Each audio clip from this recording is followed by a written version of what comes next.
যে কথা তো নাসির হুজুর কইছে, তা তুই শুনিস না এই কথা, মিথ্যে কথা কইস কা? তোর কানে সাক্ষী দেবে, কান কাল আমি নিজেকে ছিলাম তো সেই জায়গা, আমি হৃদয়ে শুনছি তো। ও সুরা মিথ্যে কথা কয়, এই হুজুর নামাজের কথা বলছে আমি শুনছি তো, কানে সাক্ষী দেবে। তোমার পাও বলবে ওই মাঠে আমি হেঁটে গেছিলাম, হাত বলবে আল্লাহ আমি ছিলাম তোর সাথে, চোখে বলবে আমি হুজুরে দেখছি, সবাই সাক্ষী দেবে। তুমি মুখ দিয়ে মিথ্যে কথা করতে গেলে মুখটারে বন্ধ করে দেবে।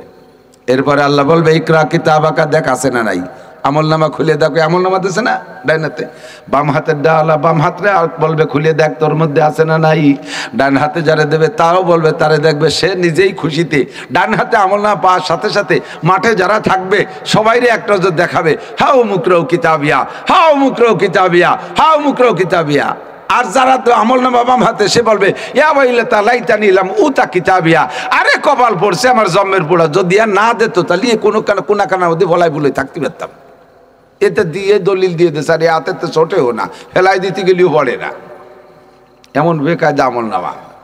আর যা পাবে ডান হাতে সে বলবে হাউ মুকরাউ কিতাবিয়া, হে দোস্ত জামাল কামাল লালটু বল্টু জুয়েল টুয়েল টুলুলুলু, এই দেখ আমার আমল নামা দেখ, নামাজে 100, রোজা 100, হজে 100, জাকাতে 100, কোরআনে 100, হাদিসে 100, ফরজে 100, ওয়াজিবে 100, সুলি 100, দাড়িতে 100, মোসে 100, প্যান্টে 100, পায়জামা 100, জাঙ্গি 100, জুতো 100, মুজে সব জায়গায় 100 100, হাউ মুকরাউ কিতাবিয়া। আর যে পাইছে বামাতে সে খালি সারবে যে কল্লা কেউ না দেখে কোন পাশে থবো, এ সার্টিফিকেট কোন জায়গা থবো। এখন গোপালগঞ্জের সার্টিফিকেট পাইছি যে ক বড় বিপদ না, গোপালগঞ্জের সার্টিফিকেট ক বড় বিপদ। এখন সাইডে খালি আইডি কার্ডটা লুকাইতে যে বাড়িতে পারিস নাম করলে হবে না, গোপালগঞ্জে বাংলা, নড়াইলে বাংলা কাছাকাছি, এই জন্য নড়াইল করি শোনে না আমার আইডি কার্ড দেখে। এখন আইডি কার্ড দেখালি খবর আছে, এই জন্য দুনিয়ায় যদি তুমি এর থেকে বোঝো যে এখন গোপালগঞ্জে আইডি কার্ড বাইরে দেখানো যায় না, কিয়ামতের ময়দানে বাম হাতে তুমি আইডি কার্ড পাইলে এটাও দেখাবা না। তাহলে কিয়ামতের ময়দানে পুলসিরাত পার হওয়া লাগবে কি লাগবে না? বিদেশ থেকে সে সময় বিদেশিদেরকে বিলাত ফেরত বলে একটা কথা আছে না, বিলাত ফেরত। তো বিলাতের থেকে লেখাপড়া শিখে আসছে, ব্রিটিশ থেকে লেখাপড়া শিখে আসছে। তো উনি ডাক্তার হয়ে আসছে, ডাক্তারি পড়ে আসছে। তো দেশের ছেলে যেহেতু দেশের ডাক্তার, দেশের একটা সেবা খেদমত তো দেশের মানুষ পায়। তো উনি একবার আইসা 3 দিনের একটা ফ্রি চিকিৎসার ঘোষণা দিলেন যে 3 দিন অমুক ডাক্তার, অমুকের ছেলে অমুক ডাক্তার হয়ে আসছে, 3 দিন ফ্রি চিকিৎসা, প্রচুর রুগী। তো উনি যে মেশিন টেশিন যা নিয়ে আসছে তাদের যতটুকু সম্ভব পরীক্ষা নিরীক্ষা করে ঔষধ দিচ্ছে, অনেকরা ঔষধ দিছে। তো ওনার এক দাদা অনেক বয়সী, প্রায় 70 বছর বয়স হয়ে গেছে। এই দাদা বুড়ো আইসে বলতেছে, ভাই তুই তো সবাইরই দেখলি, আমার একটু দেখ দি কি দিয়ে কি হলো। কি তোমার কি হয়েছে? কয় যে আগে তো দিনের বেলাও তারা দেখতাম, মানে রাত্রিও চাঁদ দেখিনি, ঘটনা কি? দেখ দিয়ে আমার চোখের কি হলো। তো চোখরে ভালো করে দেখে টেকে পরীক্ষা নিরীক্ষা করে কয় দাদা তোমার চোখরে চশমা দিলে ভালো হবে না, এটা বার্ধক্যজনিত সমস্যা, এ আর ভালো আর দিন নেই, এ জায়গায় ওষুধ নিয়ে খাইয়ে লাভ নেই। তা আগে তো লোহা খালিও অজব হয়ে যেতে, আর সাদা যাও খালিও যেরকম খাই ওরকম বেরোয় যায়, এর সমস্যাটা কি? দেখদি পেটের কি দিয়ে কি হলো। পেটেরও পরীক্ষা নিরীক্ষা করে কয় দাদা তোমার পেটের মূল শেষ, এ চিকিৎসা করে লাভ হবে না, এটাও বার্ধক্যজনিত কারণ, মরার আগে আর ভালো হবে না। আগে এই চামড়া কি টাইট চলে যায়, যে গরুর গলার মতো ঝুলিয়ে গেছে, এদিক দিয়ে এর একটু টাইট করা যায় নাকি? দেখে দেখে কয় দাদা এত আর পাম দিয়ে ভুলানো যাবে না, এও বার্ধক্যজনিত কারণ। যেটাই কয় তার কোনো চিকিৎসা নাই, সবই বার্ধক্যজনিত কারণ। বুড়ো বসা ছিল কোনো মতে বাইয়েছে উঠে ডাক্তাররে 2 চড়, সবাই ওষুধ আর আমার সবগুলো বার্ধক্যজনিত কারণ। ডাক্তারকে চড় 2 দিলেন, এও বার্ধক্যজনিত কারণ। বয়স থাকলে বসতেন যে একজন ডাক্তাররে চড়ানো যায় না, এও বার্ধক্যজনিত কারণ। বৃদ্ধ হয়ে গেলে সব এভাবে বার্ধক্যজনিত কারণে দুর্বল হয়ে যায়।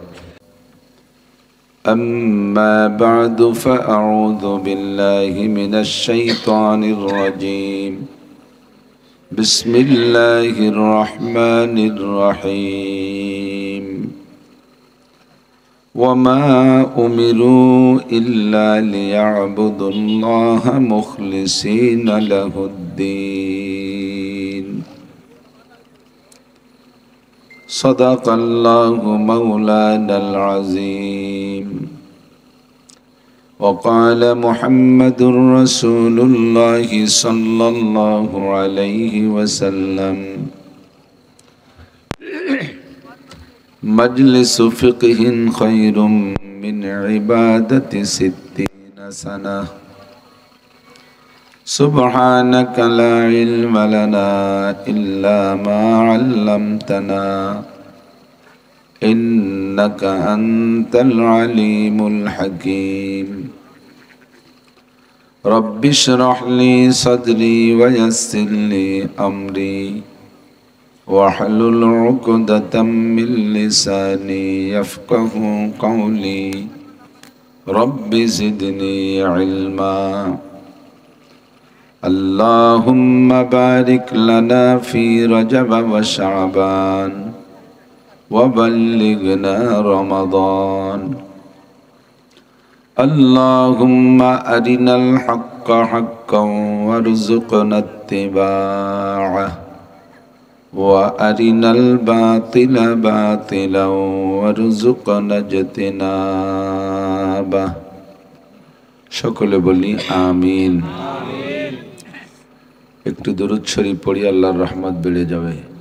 اللهم صل على محمد وعلى آل محمد كما صليت على إبراهيم وعلى آل إبراهيم إنك حميد مجيد اللهم بارك على محمد وعلى آل محمد كما باركت على إبراهيم وعلى آل إبراهيم إنك حميد مجيد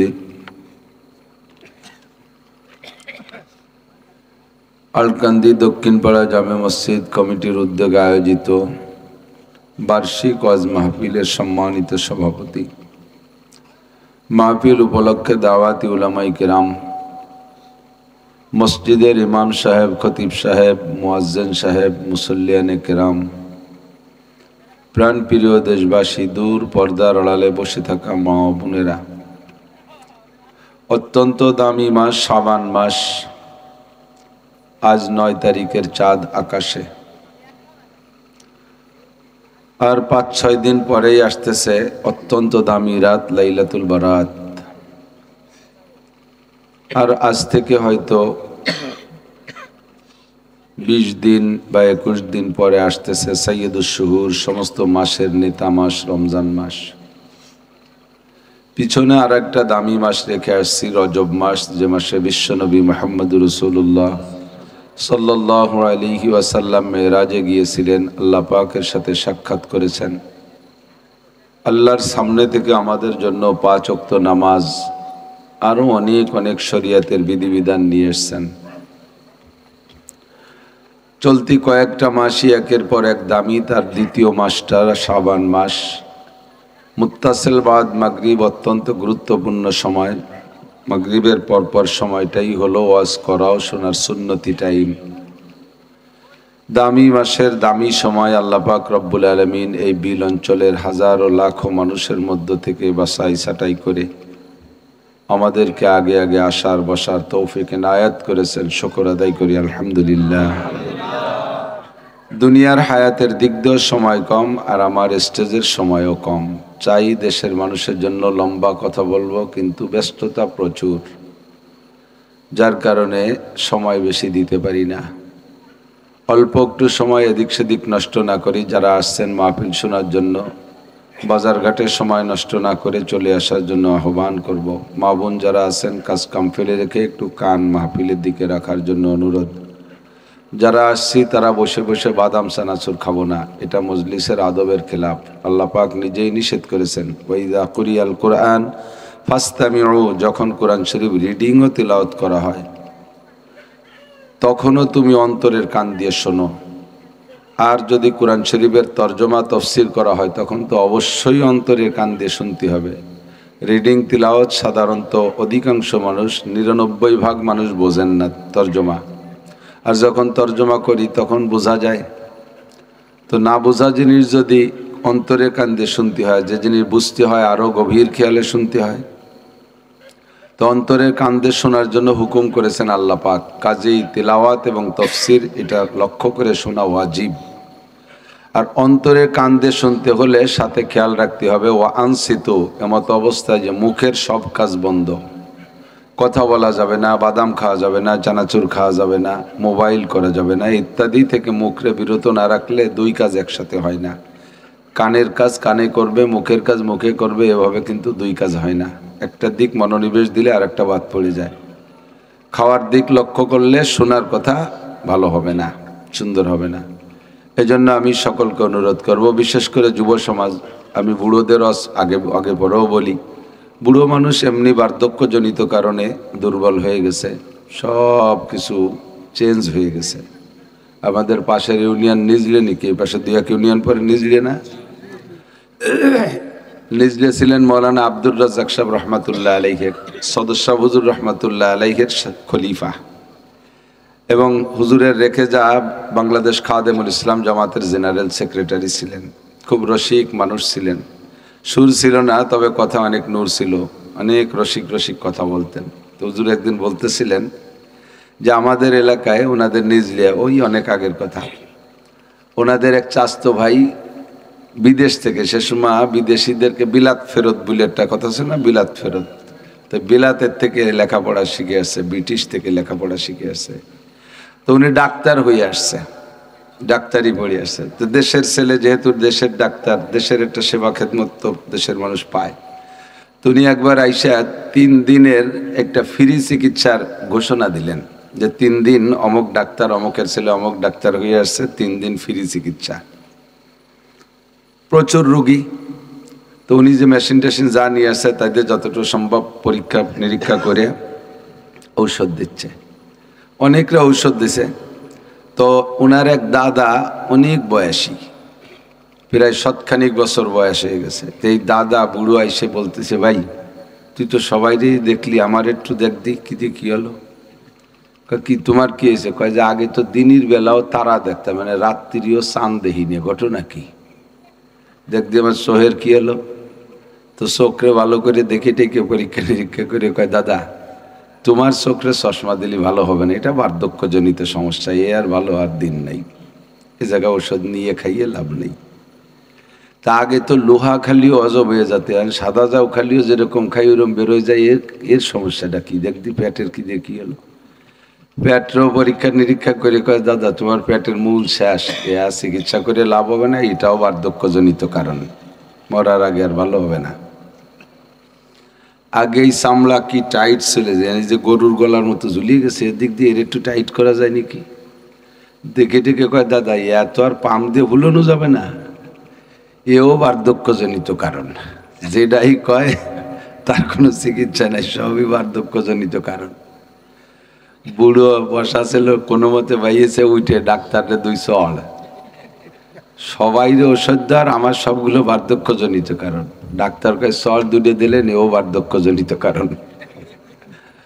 বয়স থাকলে বসতেন যে একজন ডাক্তারে চড়ানো যায় না, এও বার্ধক্যজনিত কারণ। বৃদ্ধ হয়ে গেলে সব এভাবে বার্ধক্যজনিত কারণে দুর্বল হয়ে যায়। শক্তি সমর্থ সব, সিংহের মতো শক্তি সাহস সব হয়ে গেছে গত, কোনো মতে আজ বেঁচে আসি ভাই খাক শিয়ালের মতো। রামদেরহাট কয় কিলোমিটার? এনতে 3-4 কিলো নাকি? 4 কিলো 5 কিলো। আগে তো আপনাদের কোনো ঘটনা ছিল না, বুড়ো যারা ছিলেন কারণ হেঁটেই তো যেতেন, শুকনোর সময় হেঁটে যেতেন, বর্ষাকালে নৌকায় যেতেন। আমি আপনাদের এপাশ দিয়ে আপনাদের জামাই মৌলানা সেলিম সাহেব, আমরা তো ক্লাস ফ্রেন্ড, একসাথে লেখাপড়া করছি তারাইল ফকরে। এদেশের কোনো বাড়ি যাইতে আমার বাদ নাই, 2-4-10 বার। সে সময় নৌকায় করে লক্ষ্মী দিকে ধান কালেকশন হতো, ঠিক না? মনে আছে না? এখন তো লক্ষ্মী দিকে নাই, লক্ষ্মী অলক্ষ্মী হয়ে গেছে। তো ওই সুবাদে আসছি, অনেক মাদ্রাসার চাউল কালেকশনে আসছি, হেঁটে হেঁটেই আসছি। এখান থেকে চাউল মাথায় করে তারাইল ফকরে নিয়ে গেছি আমরা তো অনেক বুড়ো না। তা আমাদের চাইতে বেশি বুড়ো যারা, আপনারা কাশিয়ানি ও কোট করতে গেছেন, গোপালগঞ্জ পায়ে হেঁটে গেছেন না? আর এখনকার পোলাপান এই জায়গার থেকে টয়ে আড়কান্দির বাজারের মোড়ে যাবে, তাই এটি জাতি রাজি না, ঠিক না? যদি 8 দায়ের মাঝে 3 বার পেশাব করা লাগে, এইসা শক্তিশালী। তো এই বুড়োরা যে সময় জমিনের উপর দিয়ে হাঁটতো তখন তাদের পায়ের দাপটে ধমকে মাটি কাঁপত, আর এখন সেই সব বুড়ো জায়গায় বসে গেছে। শেখ সাদি রহমতুল্লাহ আলাইহি এর জন্য বলেন, সিংহের মতো শক্তি সাহস সব হয়ে গেছে গত, কোনো মতে আজ বেঁচে আসি ভাই খ্যাকশিয়ালের মতো। এখন বুড়ো হইয়া খ্যাকশিয়াল হয়ে গেছি, ঠিক না? তো এই বুড়োর একজনেরও ডাকাতি করার ক্ষমতা নাই, চুরি করার ক্ষমতা নাই, কাজিডাঙ্গা করার ক্ষমতা নাই, কোনো অ্যাকশন রিয়াকশনের ক্ষমতা নাই। এদেশের মানুষ রাজনৈতিকভাবে যে দল করেন এখন তার বিরুদ্ধে কাজ চলতেছে। আপনারা বুড়োরা কি পারবেন এই ব্যাপারে কোনো জায়গায় লাফালাফি বালাফালি হতে? পারলে পারবে যুবকরা, যা পারবে সব যুবকরা। এই জন্য যুবকরা প্রত্যেকটা কথা খেয়াল করবে, নড়াচড়া করবে না। আজকে আমি একটা খেয়াল করছি, সেটা হলো মজলিসটাকে সবচেয়ে দামি বানাইতে হবে যদি আল্লাহ কবুল করে। কিসে দামি হয়? ইউসুফ জুলেখার কিস্সা কইলে এক কিস্সায় 3 দিন শেষ করে পারা যাবে না। এত ছড়ানো বড়ানো লম্বা একটা কিস্সা, যাকে আল্লাহ তাআলা নিজেই বলেছেন আহসানুল কসাস। দুনিয়ায় সবচাইতে, কোরআনের ভিতরে আমি যত কিস্সা আনছি সবচেয়ে সুন্দর কিস্সা, সবচেয়ে ভালো কিস্সা হলো ইউসুফ আলাইহিস সালামের কিস্সা।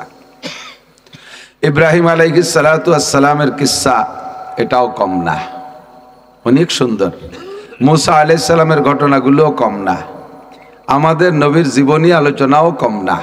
এটা হচ্ছে ওটা ভালো, ওটা হচ্ছে ওটা ভালো, পিছনে সব ইতিহাস বললে জিম ধরে শুনবেন, সাহাবাই কিরামদের কসাস বললে জিম ধরে শুনবেন। কিন্তু এই কিস্সাগুলো শুনলে তাৎক্ষণিকভাবে আপনার দিল নরম হবে অথবা ভালো লাগবে, কিন্তু এই দিয়া আপনার নামাজ হবে না, রোজা হবে না, হজ হবে না, জাকাত হবে না। আর এই সমস্ত কিস্সা মুখস্থ আছে কি না খোদার কসম কবরে যে জিজ্ঞাসা করা হবে না। কবরে গেলে কি জিজ্ঞেস করবে? বলো তো ইব্রাহিম আলাইহিস সালামের কিস্সা কি জিজ্ঞাসা হবে? মার রব্বুকা, কি জিজ্ঞাসা? রব্বুকা, রবকে চিনার কথা আসছে, রবকে চিনতে হবে। আমরা যখন রুহের জগতে ছিলাম, সবাই রুহের জগতে ছিলাম না এক সময়? রুহের জগৎ একটা গোডাউন, এই গোডাউনের ভিতরে সব রুহগুলো জমা করা আছে। ওখান থেকে আল্লাহ তাআলা সময় সাপেক্ষে, প্রয়োজন সাপেক্ষে যেখানে যে কটা দেওয়ার দরকার ধীরে ধীরে সুন্দর করে কায়দা করে পাঠাচ্ছে। গত রাত্রে শুনলাম এই কয় সালে, 19 সালে না তার আগে আসছে রোহিঙ্গারা, 17 সালে, 17-18তে রোহিঙ্গা আসছে। এই রোহিঙ্গারা এখন বর্তমানে বাংলাদেশে যা আসছে, ওদের ভিতরে যে আল্লাহ কি পরিমাণ রুহু পাঠাচ্ছে, প্রত্যেক বছর বলে 70,000 প্রোডাকশন দিচ্ছে ওরা।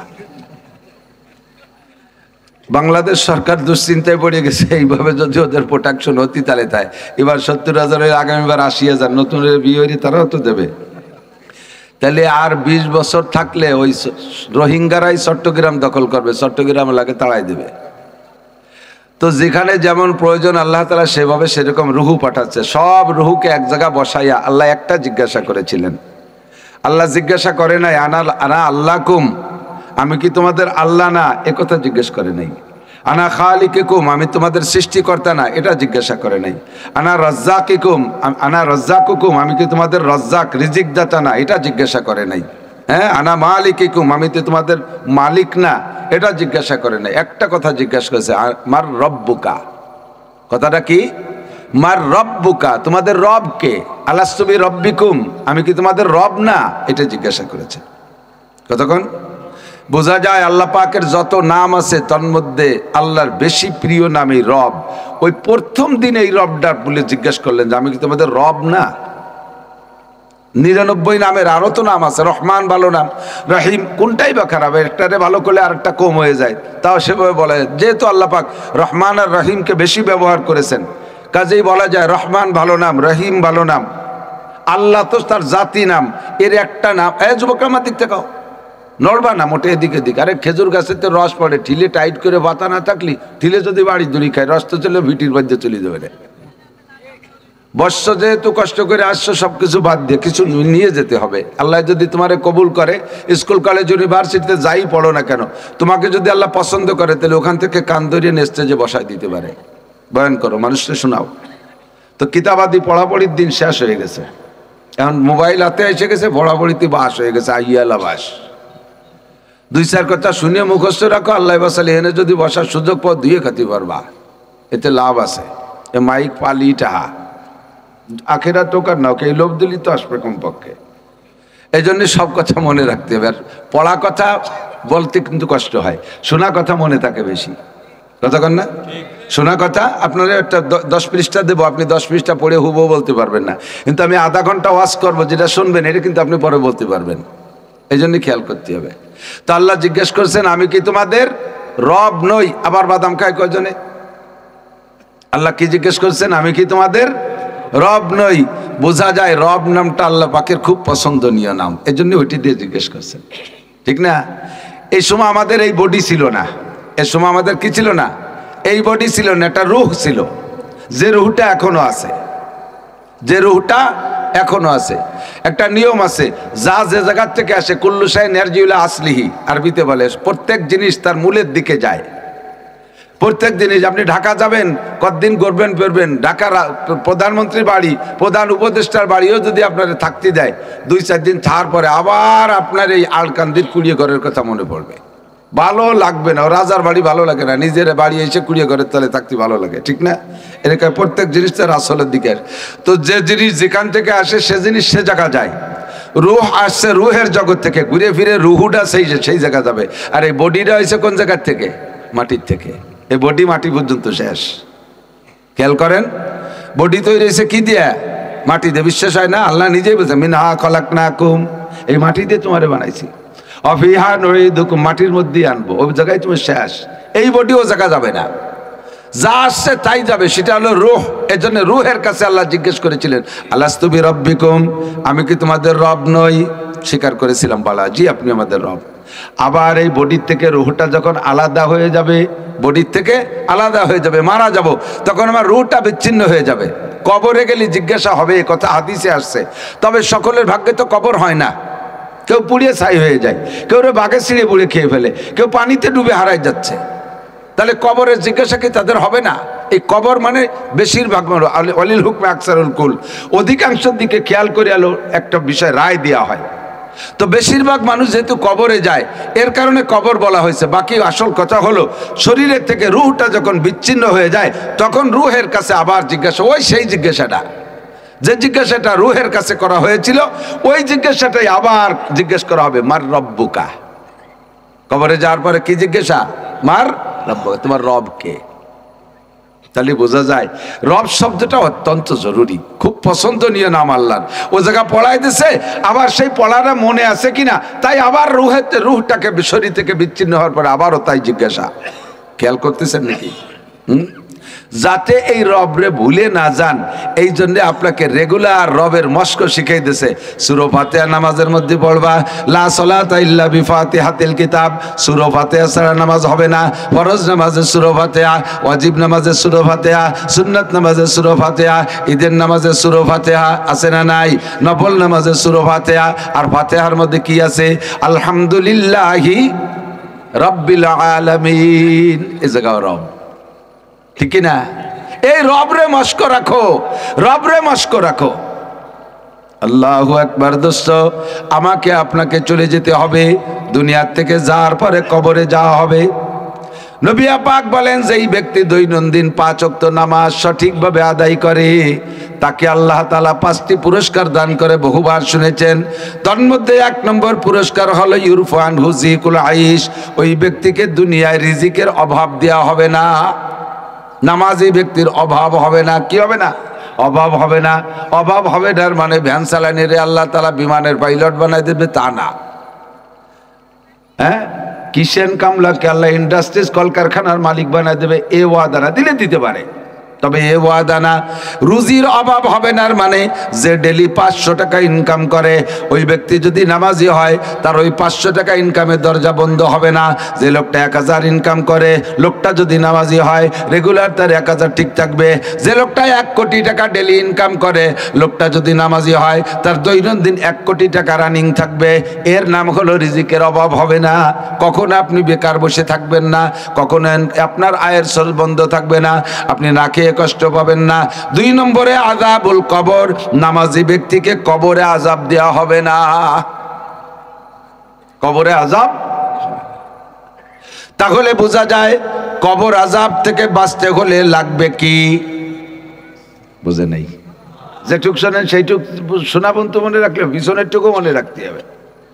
কবর আযাব থেকে বাঁচতে হলে লাগবে কি? সবাই বলছেন কি লাগবে?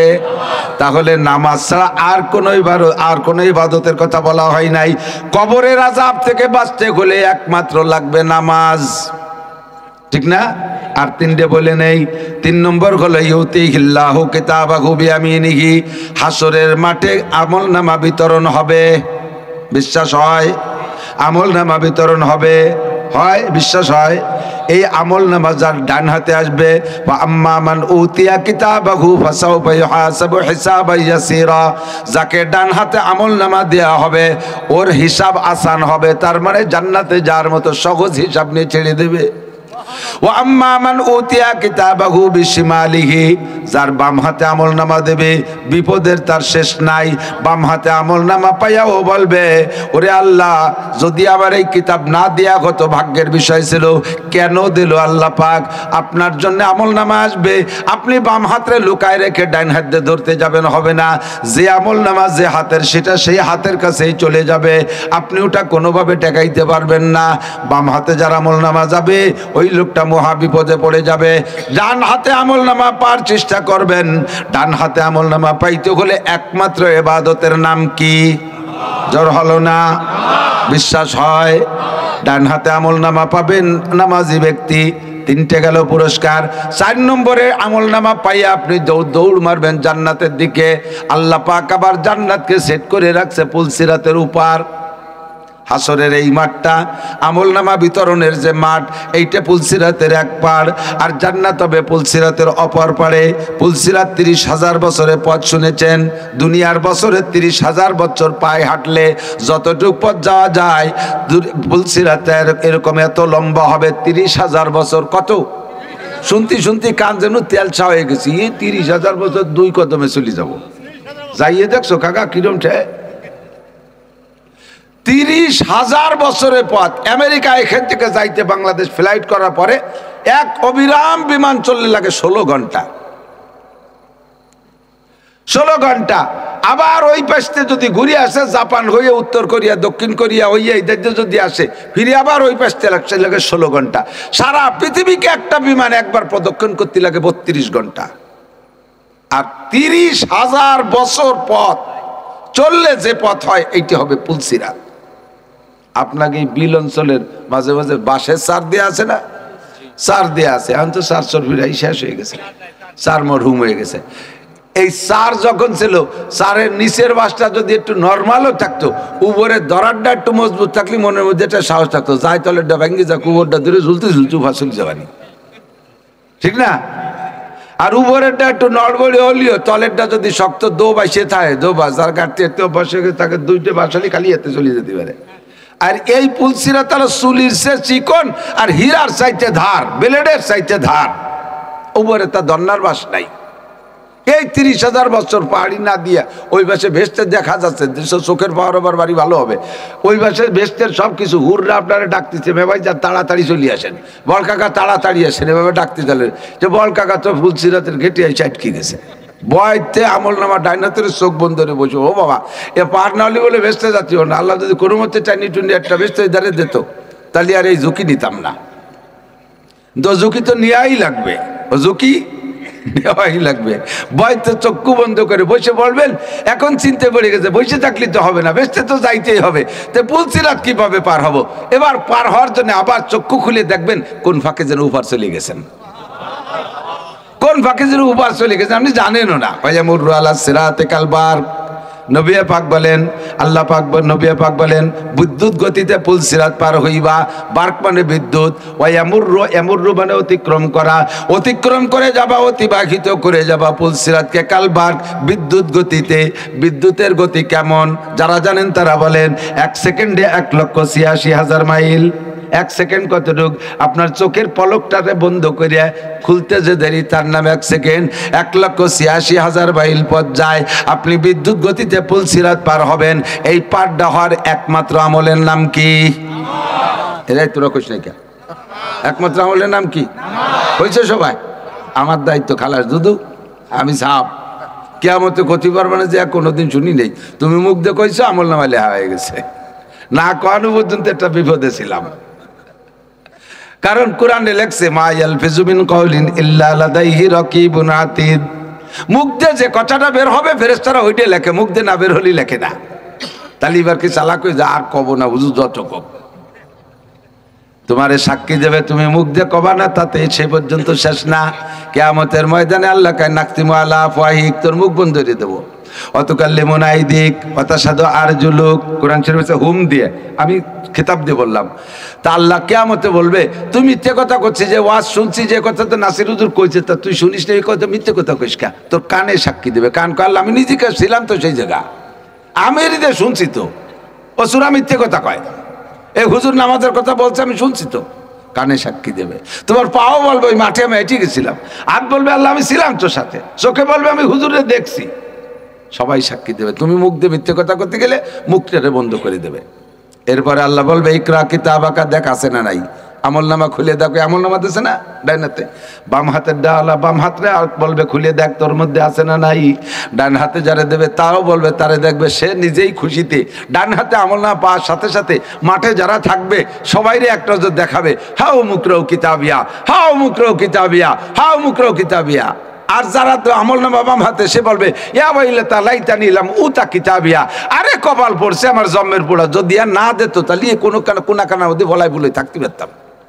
এতে দিয়ে দলিল দিয়ে দে স্যার, হাতে তো ছোটেও না, ফেলাই দিতে গেলেও পড়ে না, এমন বেকায়দা আমল নামা। আর যা পাবে ডান হাতে সে বলবে হাউ মুকরাও কিতাবিয়া, হে দোস্ত জামাল কামাল লালটু বল্টু জুয়েল টুয়েল টুলুলুলু, এই দেখ আমার আমল নামা দেখ, নামাজে 100, রোজা 100, হজে 100, জাকাতে 100, কোরআনে 100, হাদিসে 100, ফরজে 100, ওয়াজিবে 100, সুলি 100, দাড়িতে 100, মোসে 100, প্যান্টে 100, পায়জামা 100, জাঙ্গি 100, জুতো 100, মুজে সব জায়গায় 100 100, হাউ মুকরাও কিতাবিয়া।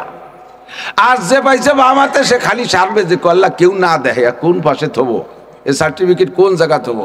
এখন গোপালগঞ্জের সার্টিফিকেট পাইছি যে ক বড় বিপদ না, গোপালগঞ্জের সার্টিফিকেট ক বড় বিপদ। এখন সাইডে খালি আইডি কার্ডটা লুকাইতে যে বাড়িতে পারিস নাম করলে হবে না। গোপালগঞ্জে বাংলা, নড়াইলে বাংলা কাছাকাছি, এই জন্য নড়াইল করি শোনে না আমার আইডি কার্ড দেখে। এখন আইডি কার্ড দেখালি খবর আছে, এই জন্য দুনিয়ায় যদি তুমি এর থেকে বোঝো যে এখন গোপালগঞ্জে আইডি কার্ড বাইরে দেখানো যায় না, কিয়ামতের ময়দানে বাম হাতে তুমি আইডি কার্ড পাইলে এটাও দেখাবা না।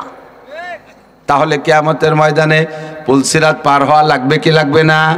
ওই পুলসিরাত পাওয়ার একমাত্র আমলের নাম কি? নামাজ। এরপরে ওয়ায়ামুরু আলা সিরাতে কাল বার চলে গেল, 4টি পেয়ে গেছেন নামাজের পুরস্কার। 5 নম্বর পুরস্কার হলো ওয়ায়াদখুলুল জান্নাতা বিগাইরি হিসাব। এবার পুলসিরাত পার হওয়ার পরে এই বিল অঞ্চলের ফাঁকা ফাঁকা বড় বড় মাঠ, এইরকম ফাঁকা মাঠের উপর দিয়ে ঘুরে বেড়ানো লাগবে না। বিশাল বঙ্গোপসাগরের চরের মতো চর, আটলান্টিক মহাসাগরের চরের মতো চর, সৌদি আরব, আরব আমিরাতের, মধ্যপ্রাচ্যের মরুভূমির মতো খোলা ফাঁকা ফাঁকা মাঠ দিয়ে ঘুরে বেড়াবেন। আল্লাহ পুলসিরাতে পারলাম, ভেস্তে তালাশ করে পাচ্ছি না কোন দিক ভেস্তে, এখানে কোনো ট্রাফিক মিরাফিক নাই, কার কাছে জিজ্ঞেস করবো ভেস্তে কোন দিক? কই চিন্তা তোমার করা লাগবে না। ওয়ায়াদখুলুল জান্নাতা বিগাইরি হিসাব, পুলসিরাত পার হওয়ার সাথে সাথে তুমি বিনা হিসাবে জান্নাতে চলিয়া যাইবা। সিদ্দিকা আয়েশা বলেন হুজুর একটু হিসাব নিকেশ দিয়ে যাই। কয় আয়েশা অমন কথা মুখ দিয়ে কইও না, যেই হিসাবের কাঠগড়ায় দাঁড়া হবে সেই বিপদে পড়িয়া যাইবে। হিসাবের কাঠগড়ায় যদি নবী রাসূলরাও দাঁড়ায় তাও তাদের টেনশন আছে। সব নবীরা পর্যন্ত দোয়া করছে আল্লাহ হিসাবের কাঠগড়ায় যেন দাঁড় হইতে না হয়। নবীদের তো কোনো গুনাহ নাই, তাই তারা চিন্তা করেছে, সাহাবায়ে কেরামরা কত পবিত্র মানুষ, তাই তারা চিন্তা করেছে আল্লাহু আকবার। নবী কয় আয়েশা রে কখনো হিসাব দেওয়ার জন্য প্রস্তুতি নিবা না, সর্বক্ষণ দোয়া করো আল্লাহ বিনা হিসাবে পার কইরা দাও। আর বিনা হিসাবে জান্নাতে যার জন্য একটা মাত্র আমল, ওই আমলটার নাম হলো নামাজ। অন্যান্য আমলের দ্বারা আপনার জান্নাতের ভিতরে নিয়ামত বাড়বে। বলেন সুবহানাল্লাহ। এই সুবহানাল্লাহ কলি গাছ লাগানো হয়, সুবহানাল্লাহ পুলসিরাত পার করে না, সুবহানাল্লাহ কবর আযাব মাফ করে না, সুবহানাল্লাহ ডাইন হাতে আমল নামা দেয় না। লা ইলাহা ইল্লাল্লাহ পড়েন, লা ইলাহা ইল্লাল্লাহ মুহাম্মাদুর রাসূলুল্লাহ, এতে আপনি জান্নাতের মধ্যে জমি পাইছেন। লা ইলাহা ইল্লাল্লাহতে জমি কিনতে হয়, আর অন্যান্য আমল দিয়ে জান্নাতে সাজাতি হয়, কিন্তু বিনা হিসেবে জান্নাতে যাওয়ার জন্য একমাত্র আমলের নাম নামাজ। এই জন্যই বারবার কই কষ্ট নিয়েন না। লম্বা লম্বা কিস্সা আমি কইলে কইতে পারবো, একটা কিস্সা ধরবো তো আজকে তার হাঁটু সমানো জাতি পারবো না। এরপরে 5-6 দিনের জন্য তুই দিয়ে এদি কি হবে, কি হবে, যে কি হবে? লাগবে যা সেইটা শোনেন কতক্ষণ নামাজ লাগবে। এক নম্বরে কি লাগবে? আউয়ালু মা ইহাসাবু বিহিল আবদু ইয়াউমাল কিয়ামাতিস সালাহ। কিয়ামতের ময়দানে হে মুসলমান প্রাণপ্রিয় বন্ধু, আমার পর্দার আড়ালে মা বোনরা লেখামহীন ভাবে চলিস না, ইচ্ছা মতো নাচানাচি করিস না, সময়টাকে ফেসবুক আর ইউটিউব আর টেলিভিশনের ভিতরে নষ্ট করো না। একটু কান খাড়া করে শোনো, কিয়ামতের ময়দানে সর্বপ্রথম হিসাব দিতে হবে নামাজের। নামাজের পুরস্কার দুই প্রকার। কয় প্রকার? খেয়াল করেন কয় প্রকার? এক প্রকার বলছি আমি, এক প্রকার আমি বলছি, পাঁচটা পুরস্কার। কয়টা? পাঁচটা। আর এক প্রকারের পুরস্কারের কথা আল্লাহ পাক বলেন, উতলুমা ওহিয়া ইলাইকা মিনাল কিতাব ওয়া আকিমিস সালাহ ইন্নাস সালাতা তানহা আনিল ফাহশাই ওয়াল মুনকার ওয়া লাযিকরুল্লাহি আকবার। নামাজের প্রথম পুরস্কার যেটা আল্লাহ ঘোষণা দিয়েছেন, আল্লাহ নিজে বলেন ইন্নাস সালাতা তানহা আনিল ফাহশাই ওয়াল মুনকার। অবশ্য অবশ্যই, ইন্না মানে অবশ্য অবশ্যই, কথাটা কে বলছেন? আল্লাহ। ইন্না যদি নাও বলতেন, ইন্নার মানে অবশ্য, যদি আল্লাহ ইন্না দিয়ে নাও বলতেন তবু আমার মানা ফরজ, তারপরও মানুষের শুনতে চায় না বিদায় আল্লাহ কথাটার গুরুত্ব বাড়ানোর জন্য ইন্না শব্দ ব্যবহার করে বলেন অবশ্য অবশ্যই নামাজের কার্যকারিতা হলো তানহা আনিল ফাহশাই ওয়াল মুনকার। যত প্রকার ফাহেশ কাজ আছে, নির্লজ্জ কাজ আছে, হারাম কাজ আছে, অবৈধ কাজ আছে, এর থেকে ফিরার একমাত্র তাবিজের নাম হলো নামাজ, অন্য কোনো কিছু না। যত আকাম আছে সব আকাম থেকে ফিরার কাজ, তাবিজের নাম কি? টিকার নাম কি? ইনজেকশনের নাম কি? দেখেন না আমাদের এলাকায় মাঝে মাঝে টিকা দেয়, ভোলাপান রে টিকা দেয় না, ওয়ার্ড চেয়ারম্যান মহিলা, ওয়ার্ড চেয়ারম্যান তার বাড়ি দেয়, বা আঞ্চলিকভাবে কোনো লিডারশিপ মহিলা থাকলে সেই মহিলার বাড়ি দেয়। তা এই দেওয়ার আগে মাইকিং করে যায়, তো যেদিন টিকা দেবে সেই দিন বা তার আগের দিন ওই বাড়ির সামনে দেখবেন হলুদ একখান ব্যানারটা নাই, তা নাই নাকি? ব্যানারের ভিতরে মাঝখানে দেখবেন গোল একটা বৃত্ত আছে, আছে বৃত্তের মাঝখানে একটা ছোট বাচ্চার ছবি আছে, বাচ্চার ছবির পাশ দিয়ে ছয় ওই বৃত্ত ভেদ করে দেখবেন 6টা তীর আছে, 6টা তীরের ছবি দিয়া। এর মানে কি?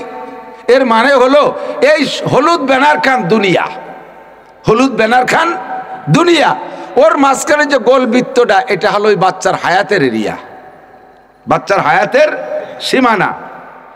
মাঝখানে মানুষটা এই হায়াতের সীমানা ভেদ করে দুনিয়ার বিভিন্ন জায়গা থেকে 6 প্রকারের মরণ ব্যাধি ওর দিকে রওনা দিছে। শিশুকালে যদি এই 6টা ব্যাধি তার মধ্যে ঢুকে পড়ে বা কোনো সময় যদি ঢোকে, যে কোনো একটা ঢুকলেই তাকে জীবন শেষ করে দেয়। একবার ওই রোগ ঢুকে গেলে আর কোনো চিকিৎসা হয় না। যেমন পোলিও, পোলিও আক্রান্ত যারা বড় বড় ধনীদের পোলাপানো দূরে একটা পড়ে রয়েছে, হাজার হাজার লক্ষ কোটি টাকা খরচ করতেছে, সারা দুনিয়া ঘুরছে, সুস্থ হয় না। এইরকম মারাত্মক 6টা রোগ ওর দিকে রওনা দিছে। এখন এই রোগগুলো একবার ঢুকে গেলে আর চিকিৎসায় কাজ হবে না বিধায় মেডিকেল সায়েন্সের বিজ্ঞানীরা গবেষণা করে একটা টিকা বানাইছে। এই টিকাটা নিয়মিত দিলে ওই 6টা রোগ হয় না, ওই 6 রোগের থেকে বাঁচা যায়। এই টিকায়, এক টিকায় 6 রোগের থেকে বাঁচা যায়। আল্লাহ পাক বলেন দুনিয়ার জিন্দেগিতে তোমার 6টা দিক দিয়ে হাজার হাজার রোগ যাবে, 6টা দিক দিয়ে হাজার হাজার রোগ যাবে। 1 নম্বরে ব্যক্তি জীবনের দিক দিয়া, 2 নম্বরে পারিবারিক জীবনের দিক দিয়া, 3 নম্বরে সামাজিক জীবনের দিক দিয়া, 4 নম্বরে অর্থনৈতিক জীবনের দিক দিয়া, 5 নম্বরে রাজনৈতিক জীবনের দিক দিয়া, 6 নম্বরে আন্তর্জাতিক জীবনের দিক দিয়া। এই 6টা দিক দিয়ে তোমার ভিতরে হাজার হাজার রোগ যাবে, হাজার হাজার রোগ ঢুকবে। জিনার রোগ, চুরির রোগ, ডাকাতির রোগ, মিথ্যে কথার রোগ, গিবাতের রোগ, শিকায়তের রোগ, আইলঠেলা রোগ, জাল দলিলের রোগ, মিথ্যে সাক্ষী, মিথ্যে মামলা, জারি যাত্রা, করসা, গাজীর গান, গুণযাত্রা, উলাকান্দি ঠাউর বাড়ি যাওয়া, দুর্গা পূজায় যাওয়া, সরস্বতী পূজায় যাওয়া, লক্ষ্মী পূজায় যাওয়া, মিথ্যে সাক্ষী দেওয়া, মিথ্যে মামলা দেওয়া, দাড়ি কাটা, দাঁড়ায় মোতা, খাড়ায় খাওয়া, আইটে আইটে পায়খানা করা, ব্যারাক, অ্যাডামস, কারিতাস, বিআরডিবি, স্বনির্ভর, জাগরণী চক্র, আশা, প্রশিকা, গ্রামীণ ব্যাংক, তারপরে ভোট দিয়া, ভোট চুরিয়ারা, ভোট কাড়িয়ে নেওয়া, ইত্যাদি ইত্যাদি। সর্বদিক দিয়ে 6 দিক দিয়ে হাজার হাজার রোগ তোমার মধ্যে ঢুকবে। এই সব রোগ একবার ঢুকে গেলে আর কোনো চিকিৎসায় কাজ হবে না। ঢুকার আগে এই রোগগুলোকে ঠেকানোর জন্য একটা টিকার ব্যবস্থা করেছি, সেই টিকাটার নাম হলো নামাজ। টিকাটার নাম কি? অনেকে নামাজের দাওয়া দিলে চলো একটু নামাজ পড়ো, শুনেন নামাজ পড়ো, কয়েক পড়বো, আর কিছুদিন কয়েকটা আকাম আছে, আকাম টাকাম শেষ করিয়ে ভালো ইয়ে শেষে একবারে ধরবো, ভালো ইয়ে একবারে নামাজ ধরবে, ওই ভালো হইয়া নামাজ ধরবে। কি কয় কন ভালো হইয়া? একজন অসুস্থ শুয়ে রয়েছে, তুই এইভাবে কতদিন আর কাতরাবি, একটু ডাক্তারের কাছে যা। কয় যে একটু সুস্থ হয়ে নেই শেষে যাবানি, একটু সুস্থ হইয়া শেষে তো সুস্থ হলি ডাক্তারের কাছে যাবি কে? ডাক্তারের কাছে গেলি না সুস্থ হবি। আল্লাহ কয় ভালো হইয়া নামাজ পড়া যায় না, নামাজে ভালো করে, নামাজে ভালো করে। কথা বলেন নামাজে ভালো করে। ঘুষের থেকে ফিরাবে কিসে? নামাজে। সুদের থেকে ফিরাবে কিসে? নামাজে। আইল ঠেলার থেকে কিসে ফিরাবে? আইল ঠেলার রোগ নাই? আছে না? বেশিরভাগ আইল ঠেলা হলো বুড়োরা। বুড়োরা রাগ করেন না, বুড়োকে তো তেমন কাম কাজ নাই, ছেলেবেলার কামাই রোজগারের পয়সা পাঠায়। বাপরে কইছে আব্বা বুড়ো কালে আপনি কোনো কামের মধ্যে যাবেন না, মাসে কয় টাকা লাগবে? 50,000 টাকা দিয়ে দেবো, বসে চা পান খাবেন, মারে নিয়ে আনন্দের সাথে থাকবেন। বুড়ো কালে দুইজনের মন ভালো থাকবে, ভালো ভালো কিনে খাবেন, কোনো কাজে হাত দেবেন না। বহুত কষ্ট করে আমাকে মানুষ বানাইছেন, এখন লাখ লাখ টাকা কামাই করে কি? এই বুড়ো যদি কৃষি খেত খামার করার অভ্যাস ছোটবেলাতে থাকে, ছেলেরা কোটি টাকা দিলে ওই নিশাতে ফিরতে পারে না, বিকেলবেলা হলে নিশায় কামড় দেয়। টেঙ্গি একখান নিয়ে ডাঙ্গায় চলে যাবে, বিলি চলে যাবে, যাইয়া ভিতরে কত বোন তাকও পাবে না, খালি আইল। হ্যাঁ, জমির মাঝখান যে কত দুগলো আদা কাটিয়া এলেন্সা মালেন্সা কলমি কত, তাতে একটা কম দেবে না। বুড়োর দুনিয়ার কাজ আলির উপরে, পাগড়ি বান্ধে তসবি হাতে নিয়ে জিকিরের সাথে কোপায় সুবহানাল্লাহ আলহামদুলিল্লাহ, কোপে কোপে জিকির।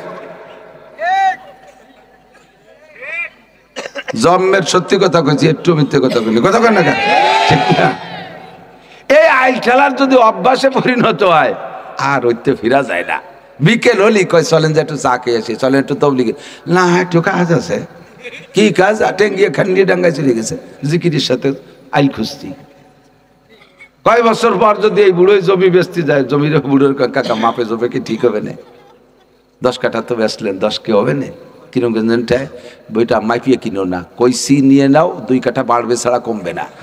খালেক মোল্লার জমি জীবনেও কম পড়ে না। 30 বছর আইল খুশি জিকিরের সাথে, তসবিহ তাহলিলের সাথে খুশি, এর মধ্যে বরকত আছে আলাদা। মানজালামা শিবরা মিনাল আরদ, পরিষ্কার খুতবাতুল আহকামে হাদিস আছে, দেখবেন নবী পাক বলেন পরের জমি আইল ঠেলে যদি আধা হাত পরিমাণ খাও, তাহলে কিয়ামতের ময়দানে 7টা জমিনে আংটা লাগাইয়া গাড় ঠাইছে ধরে কুজোই দিয়া শিকল যে গলায় বাঁধিয়ে দেবে। বুড়ো জমির বাড়ি লোভ ছিল, দিছি জমি 7টা ধরে দিয়ে দিছি, উঁচু হওয়া সুজা হওয়া জমি মাথায় আর গাড়ে আর পারবেন? 14 মহিনে গুড় যদি ফেরেস্তারা আইল মাসাইল খুলে ফেলে দেবে বাড়ইয়া, মাজার তে ট্যাংরা ভেঙে ফেলে দেবে বাড়ইয়া। বুড়ো জমির এত লোভ দিচ্ছি, খাইতে কেন দেখা যা আল্লাঙ্গল নিয়ে আসছে শেখা, এরিদান লাগাই শেখা। এই আইল ঠেলার স্বভাবের থেকে বাঁচতে হলি আপনার অন্য কোনো আমল না, আপনার অন্য কোনো আমল না, একটা আমলে আপনাকে আকাম থেকে ঠিকাবে, তার নাম কি? তার নাম মহিলাকে তো সাথে প্রতিবেশী সমস্যা। আল্লাহু আকবার।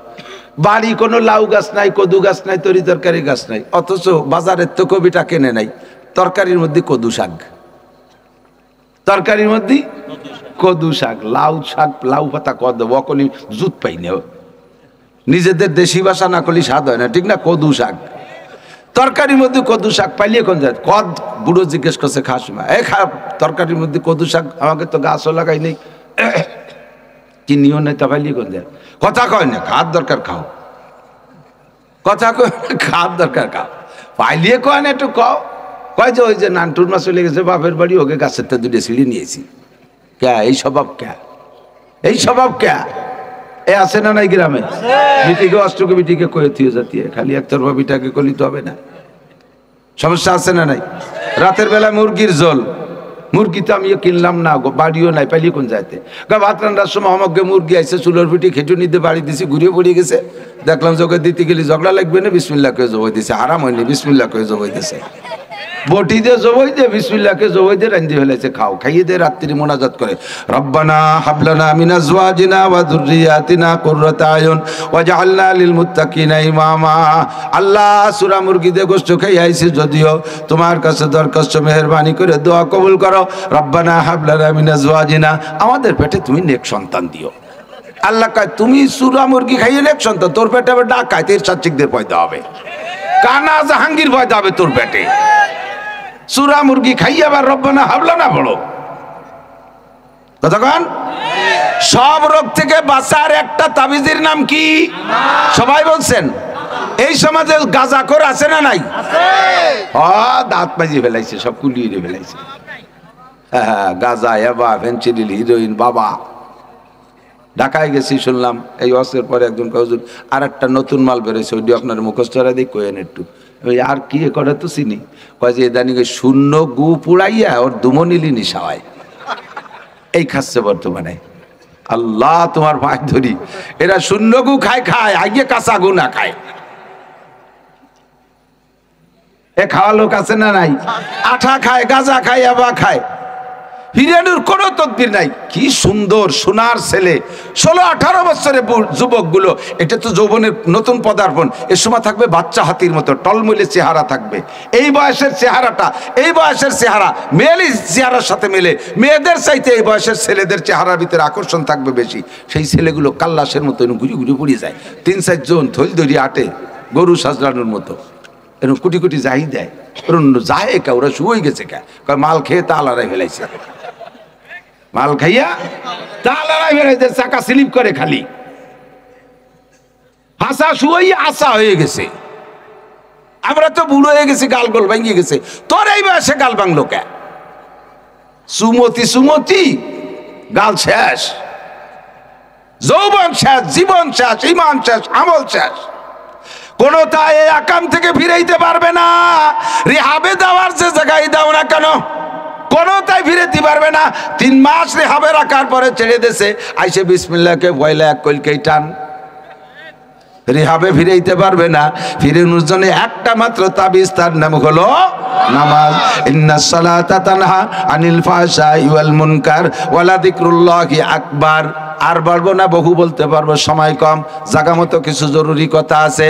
কিন্তু এখন আপনাদের অভিযোগ হলো হুজুর নামাজে যে সব কিছু থেকে ফিরায় বারবার বলতেছেন, স্বীকারও করি, অথচ দেখি আমাদের ভিতরে নামাজি বহু মানুষ আছে এই আকামগুলো রেগুলার করে। এরকম মানুষ আছে না নাই? আকাম করে না, আলটালে জাল দলিল মিথ্যে সব কি। আরে বাবা, কিছু তো আছে, সে কি আর কব, সেটেলমেন্টের অফিসারকে চাইতে, এসিলেন্টের চাইতে জমি খাত ভালো বোঝে, লেখাপড়া কিছু জানে না, পাও মাইপে এই দেশে বিলির মধ্যে কার কোন জমি কোনটা কয়াত লম্বা সব কই বেলায় দিতে পারে। এত পাকা মাল, কার জমি কোন জায়গায় কোথায় কি আছে সব রেকর্ড পারছা তার কাছে আছে। কেউ কেউ মানে এত বুঝাবো যে বুঝতে বুঝতে তখন বেচা শুরু করে। বাপের টুক বেছে, মাঠ টুক বেছে, দাদি বাড়ি পাইছে তা পাইছে, দাদা বাড়ি পাইছে তা, নানি বাড়ি পাইছে তা বেছে, সব বেচতি এদানিং খুঁজতেছে যে কয় হাওয়া আলাইসালাম তো আমার মা, ওনার মিরাজ পাবো। এই সৌদি আরব যা মিরাজ নিয়ে গিয়ে এত বুঝাবো যে নামাজ পড়ে, অথচ এরে দিয়ে ওরে দিয়ে জাল দলিল মিথ্যে সাক্ষী দুনিয়ার আকাবের ভিতরে ডুবি আছে। তাহলে নামাজে কিরম ফিরেলো? তাই নামাজের তো কোনো ফল।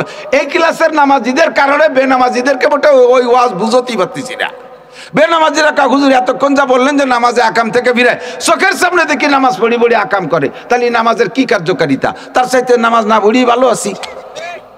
এর কারণে 4 দোকানে বসে বলে আমরা অত নামাজও পড়ি না, আমরা ওরকম বেঈমানও না। ওরা নামাজ পড়ে না বলি ওরা বেঈমান না, যাও না গেছে ইমান ভালো আছে। এরা এই কথা বলতে সাহস পায় কেন? কারণ নামাজ পড়নেওয়ালার ভিতরে যে গুণগুলো পাওয়া দরকার ছিল সে গুণগুলো পাওয়া যাচ্ছে না। আল্লাহ পাক বলেছেন নামাজের 2টা গুণ। আল্লাহ বলছে কয়টা? একটা হলো আকাম থেকে ফিরায়, আর একটা হলো বিগত যে অন্যায়গুলো হয়ে গেছে এইগুলো নামাজে মুছিয়ে দেয়, এইগুলো নামাজে খেয়ে ফেলে। হাদিসে আসছে, দিক তাকান, আমার হাতের দিক তাকান। আসসালাওয়াতুল খামস ওয়াল জুমুআতু ইলাল জুমুআ ওয়া রমাদানু ইলা রমাদান মুকাফফিরাতুম মা বাইনাহুন্না ইযা ইজতানাবাল কাবায়ের। আল্লাহ পাক বলেন ওয়া আকিমিস সালাতা তারাফাইন নাহারি ওয়া যুলাফাম মিনাল লাইল ইন্নাল হাসানাতি ইউযহিবনাস সাইয়্যাত যালিকা যিকরা লিয-যাকিরিন।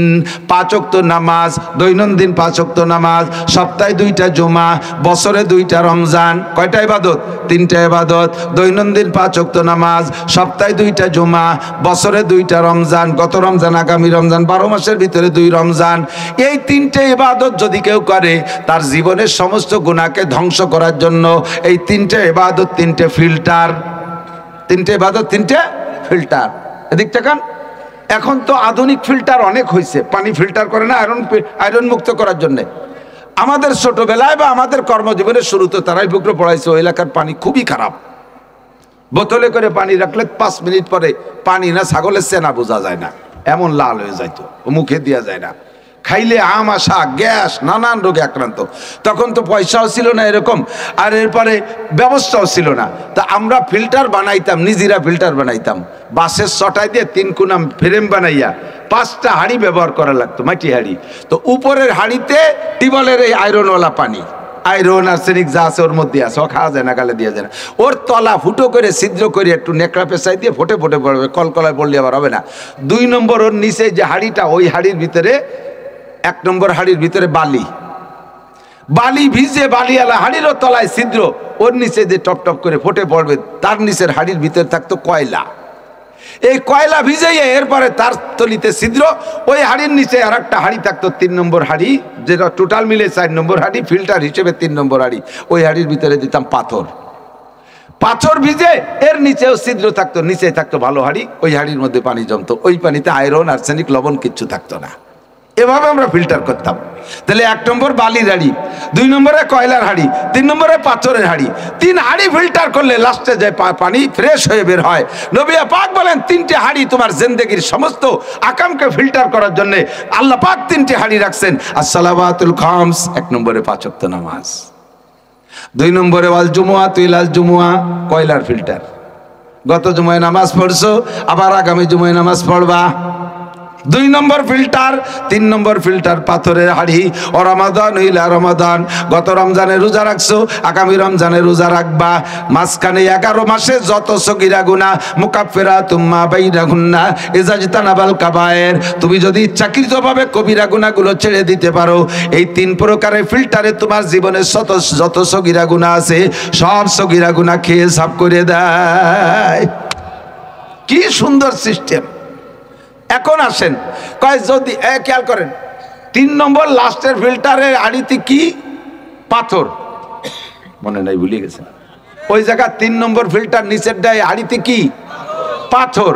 এখন উপরের হাঁড়ি 2 নম্বর হাঁড়ি, 3 নম্বর হাঁড়ি ভেদ করে যাইয়ে পাথরের হাঁড়ি, তাই না? তাহলে উপরে 2 হাঁড়ি বাদ দিয়ে যদি ডাইরেক্ট শুধু পাথরের হাঁড়িতে পানি মারেন, শুধু এক পাথরের হাঁড়িতে ফিল্টার করতে পারে না। শুধু আবার পাথরে হাঁড়ি বাদ দিয়া বালির হাঁড়ি আর কয়লার হাঁড়ি ভেদ করে বেরোইছেন, দেখবেন কয়লা ধোয়া পানি নিচে কালচে হয়ে যাবে, পুরো ফিল্টার হই নেই। শুধু বালির হাঁড়ি ব্যবহার করবেন, নিচের দুটো ব্যবহার করবেন না, পানিও পুরো ফিল্টার তো হবেই না, সাথে সাথে পানির মধ্যে একটু বালি বেরোবে। তাহলে পুরো ফিল্টার হওয়ার জন্য লাগবে 3 হাঁড়ি। আপনি মনে করছেন 2 রমজানের রোজা রাখলে মাঝখানে 11 মাসের গুনাহ মাফ, তাহলে তো 5 ওয়াক্ত নামাজ আর শুক্রবারের নামাজ লাগতেছে না। কয় যে এক ফিল্টারে হাঁড়িতে, এক হাঁড়ির ফিল্টারে পানি ফিল্টার হয় না, হাঁড়ির 3টাই লাগবে। 1 নম্বরে বালির ফিল্টার, 2 নম্বরে কয়লার ফিল্টার, 3 নম্বরে পাথরের ফিল্টার। 1 নম্বরে 5 ওয়াক্ত নামাজ যদি তোমার আমল নামায় থাকে, 2 নম্বরে যদি তারপরে 2টা জুমা তোমার আমল নামায় থাকে, 3 নম্বরে যদি তারপরে বছরে 2টা রমজান থাকে, ও বান্দা ঈদের নামাজ পড়ে বাসায় ফিরবা, কাওয়ালা দাকা উম্মুহু ওয়ালাদাতু, কেমন যেন তার মা আজকে তারে নবজাতক বাচ্চা হিসেবে ডেলিভারি করলো। নবজাতক বাচ্চার আমল নামায় যেমন গুনাহ থাকে না, রমজানের পরে ঈদের নামাজ পড়ে মুসল্লিরা বাড়ি যায় বেগুনাহ মাসুম হইয়া বাড়ি যায়। 3টা ফিল্টার লাগবে। কথা কি বুঝছেন? আয়াতের দ্বারা কি বুঝাইছি? নামাজে ইবাদতে গুনাহ খেয়ে দেয়, ইবাদতে গুনাহ খেয়ে দেয়। তাহলে আল্লাহ পাক বলছেন নামাজের প্রতিদান 2 প্রকার।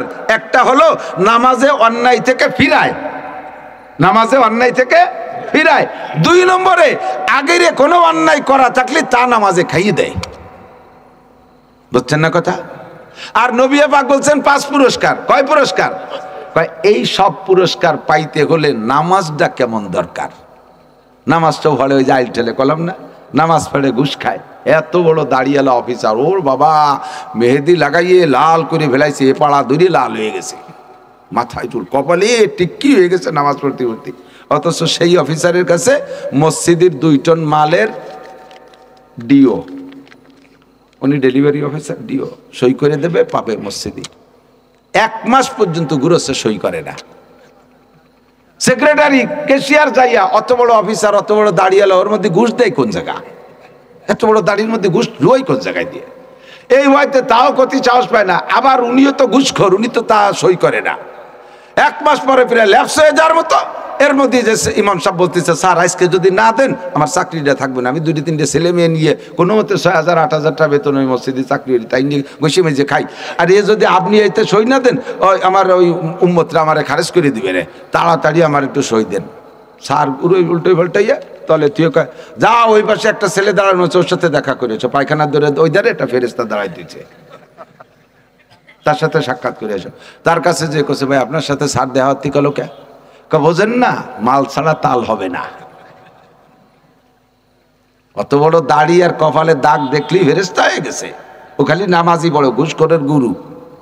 এই জায়গা বসে বসে ঘুষের প্র্যাকটিস করায় ও, অত বড় দাড়ির মধ্যে। তাই হুজুর দি করলো যে নামাজে এই আকামেতে ফিরে, তো ও কি রে, ওরে ফিরেতে পারলি না?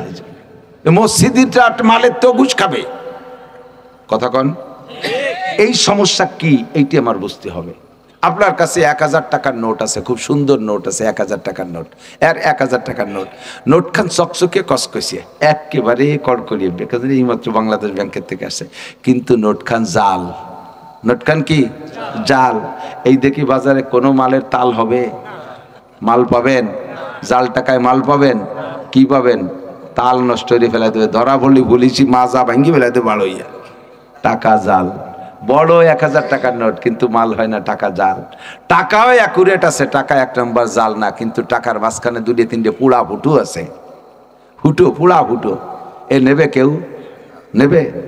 1 পয়সা কোনায় দিয়ে সে নাম্বার খানিক কাটি বার হয়ে গেছে, নেবে না। এই টাকায় কোনো মাল হবে না। সেম কোয়ালিটি আপনার যেই নামাজ দিয়ে এই পুরস্কারগুলো পাবেন, আপনার নামাজটার একটু কষ্টি পাথরে দিয়ে একটু মেপে নেন, মেশিনে একটু দেন আপনার নামাজটা ঠিক আছে কিনা। আপনার নামাজ যদি ঠিক না থাকে, তাহলে নামাজের প্রতিদানে যা যা ওয়াদা ছিল তার একটাও পাবেন না, খারাপ থেকে ফিরতে পারবেন না, 5টা পুরস্কারও পাবেন না, বিগত গুনাহ নামাজে মাফ করতে পারবে না। আপনার ইবাদতগুলোই তো সঠিক নাই। এজন্য আল্লাহ পাক বলেন, ওমা উমিরু ইল্লা লিয়াবুদুল্লাহ মুখলিসিনা লাহুদ্দিন। ইবাদত করে ইখলাসের সাথে আল্লাহরই জন্য। নামাজ পড়ো পরিষ্কার করে, 1 নম্বর নামাজ দাও। 1 নম্বর নামাজ যারা পড়ছে, সত্যি তাদের দুনিয়ায় অভাব নাই, ঘরের মধ্যে খাবার নাই, যাই মসজিদে যে নামাজ পড়ছে, মসজিদে যে নামাজ পড়ে মোনাজাত করতেছে, ঘরের ভিতরে ছিল জাতা, এখনকার এই মেশিন আগের আমলের জাতা। সাহাবাইকে হিকায়াতে সাহাবা পড়ে দেখবেন কত ঘটনা এরকম আসছে, ঘরের ভিতরে জাতা অনাসে ঘুরতেছে আর ভন ভন করে আটা বের হচ্ছে। তুমি যদি নামাজটা 1 নম্বর দিতে পারো, পুরস্কারটা তোমার জন্য 1 নম্বর আছে। তুমি যদি নামাজটা 1 নম্বর দিতে না পারো, তাহলে কোনো পুরস্কার তুমি পাইবা না। তাহলে 1 নম্বর নামাজ কেমন বলবো? নামাজ তৈরি করতে লাগে কি? নামাজ তৈরি করতে লাগে 13টা ফরজ। কয়টা? 13টা ফরজ লাগে। 1 নম্বরে শরীর পাক, 2 নম্বরে কাপড় পাক, 3 নম্বরে নামাজের জায়গা পাক, 4 নম্বরে 70 টাকা। এই মাথার কয়টা বললাম? এইভাবে 13টা ফরজ। হ্যাঁ, নামাজের নিয়ত করা, কিবলামুখী হওয়া, ফরজ নামাজ দাঁড়িয়ে পড়া, রুকু করা, সেজদা করা, কিরাত পড়া, শেষ বৈঠক দেওয়া, এই সবগুলো হলো নামাজের ফরজ, ঠিক না? এখন আপনার এই 13টা ফরজ কি আপনার জানা আছে? এরপরে নামাজে তৈরি করতে লাগে 2 নম্বর মাসালা হলো ওয়াজিব। নামাজের নাম আরবিতে কয় as-সালাতু মিফতাহুল জান্নাহ। নামাজে কি কয় জানেন না? হাদিস শোনেন নাই? আমার সাথে একটু কোন, as-সালাতু মিফতাহুল জান্নাহ।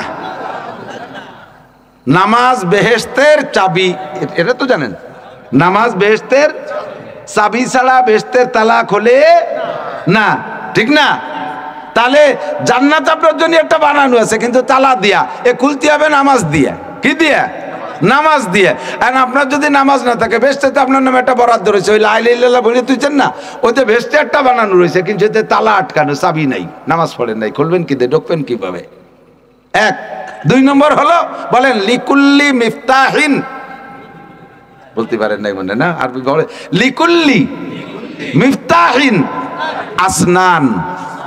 সব চাবির দাঁত আছে, সব চাবির, কথা কন, দাঁত ছাড়া সোজা একটা জিনেরির মতো একটা চাবি হয় নাকি? এই আমার পকেট ভরা চাবি আছে, দেখাচ্ছি, একটাই দেয়। এই যে দেন, দূরিত্ব তো দেয়া যাচ্ছে না, দাঁড়ে দাঁড়ে যারা আছে তারা দেখি দাঁত আছে না? সব কটা দাঁত কি এক বরাবর? ছোট বড় আছে না নাই? তা নামাজ যেহেতু জান্নাতের চাবি, নামাজ জান্নাতের চাবি, আর প্রত্যেক দাঁতের চাবির দাঁত আছে, তাহলে নামাজ চাবিরও দাঁত আছে। আর সব দাঁত এক বরাবর না, সমান না, সব চাবির দাঁত এক বরাবর না, ছোট বড় আছে। তাহলে নামাজ চাবিরও দাঁত ছোট বড় আছে, 13টা বড় দাঁত, 14টা মাঝে দাঁত, 28টে সাইজে দাঁত, 28টে সাইজে দাঁত। 28টে সাইজে দাঁত কি? 13টা ফরজ বড় দাঁত, 14টা ওয়াজিব মাঝে দাঁত, 28টে সুন্নতে মুআক্কাদা সাইজে দাঁত, আর ছোট দাঁত আছে আর কয়টা, সব মিলে 54টা দাঁত। এই দাঁত কয়টা যদি সাইজ না থাকে আপনার চাবি খুলবে না আর পুরস্কারগুলো পাবেন না, আপনার তালা খুলবে না আর পুরস্কারগুলো পাবেন না। এবার বলি, আর একটু বলি, এদিক তাকান। এই চাবির দাঁতও ঠিক আছে, সবই ঠিক আছে, কিন্তু ডালার সময় এই জায়গায় 1 ফুট, ওই জায়গায় 1 ফুট, এই জায়গায় 1 ফুট, এরকম 3-4টে ফুটা বেশি পড়ে রয়েছে। ঢুকবে চাবি? ঢুকবে? এই নামাজের চাবির গায়ে 19টে ফুটা পড়ে। কয়টা ফুটা? 19টে ফুটা পড়ে। সেই ফুটা কয়টার নাম হলো নামাজ ভাঙ্গার কারণ 19টি। নামাজ ভাঙ্গার কারণ 19টি। 13টা ফরজ ঠিক করছেন, 14টা ওয়াজিব ঠিক করছেন, সুন্নতগুলো ঠিক করছেন, কিন্তু ফাঁকে ফাঁকে ফুটা পড়ে রয়েছে 19টা। সেই ফুটা কয়টা আপনি চেনেন না, কোন জায়গা কোনটা পড়ছে। অন্ধকারে এসে তালার মধ্যে খুঁট ঠেলতেছেন, খালি কি নতুন তালা কিনে এলাম, ডুয়ে নাকা চাবি দাও দাও বলি করে ভেঙে এলে দিতাম। পরে লাইট ধরে দেন যে সে চাবির গা ভরা খালি ভুটকে ভুটকে ধরা, এ ঢুকতেছে না, এই জন্য তালাও খুলতেছে না। কতক্ষণ? এখন আপনাকে 1 নম্বরে 13টা ফরজ জানতে হবে। 13 ফরজগুলো বলতে গেলে বহু সময় 14টা ওয়াজিব আপনার জানতে হবে। একটা কথা মনে রাখেন, নামাজের ভিতরে 13 ফরজের একটা ফরজও যদি ভুল করে ছুটে যায় তাহলে আপনার নামাজ হবে না। আর ফরজ ছুটে গেলে সেজদা দিলেও সারে না। যেমন ছোট্ট একটা ফরজের কথা বলি, অজু বানাইছেন টেপে, অজু বানাইছেন টেপে, এদিক সেদিক যাই করছেন না করছেন, পাউ টেপের নিচে পাইতে দিয়া পাউ বুঝে পাউ দিয়ে পাউরে এরকম ডলা দিয়েছেন। শীতকালে কিন্তু শুকনো শুকনো থাকে বেশি, বুড়ো মানুষের চামড়ার মধ্যে ভাঁজ থাকে, ওই ভাঁজের মধ্যে পানি পৌঁছানো ফরজ, ওই জায়গায় আপনার পানি পৌঁছাই নাই, বাস আপনার ছোট্ট একটা ফরজ মাইর হয়ে গেছে, একটা ফরজ মাইর হয়ে গেছে। এমন করে জীবন ভরে যত নামাজ পড়ছেন ওই নামাজে আপনার ওই পুরস্কারগুলো দেবে না, আপনার জান্নাতের তালাও খুলবে না। 2 নম্বর শরীর পাক। এদিক পেশাব করেছেন, পেশাব 90% পাবলিক পেশাব করে যদি নামাজি হয়, আর বেনামাজিগুলো তো কইয়ে লাভ নেই। এক যুবক আমার মসজিদের সামনে জড়ায় ধরছে, গালে পান নাকি তাল্লাই জানে, পানিও জড়ায় ধরিয়ে খুশিতি কয় যে হুজুর সারা জীবনে আপনার 2বার দেখছি, তার আজই প্রথম। সারা জীবনে 2বার দেখতে, তার আজ বলে প্রথম। আচ্ছা 2বারের আইস পড়তে বলে আর একবার কবে হয়? কয় যে আগে একদিন, তাহলে সেই দিন আগে না আজকে আগে? খুশিতে ভুলে গেছি, কি কবো। এই বছর মুখ নিয়ে ফক ফক করে আইসে দিতেছে না, কান দিতেছে আল্লাহ জানে। পরে দেই যে পান মুহিতে বেরোয় স্প্রে হয়ে গেছে, আমার সাদা জামা লাল হয়ে গেছে। ওই দেখি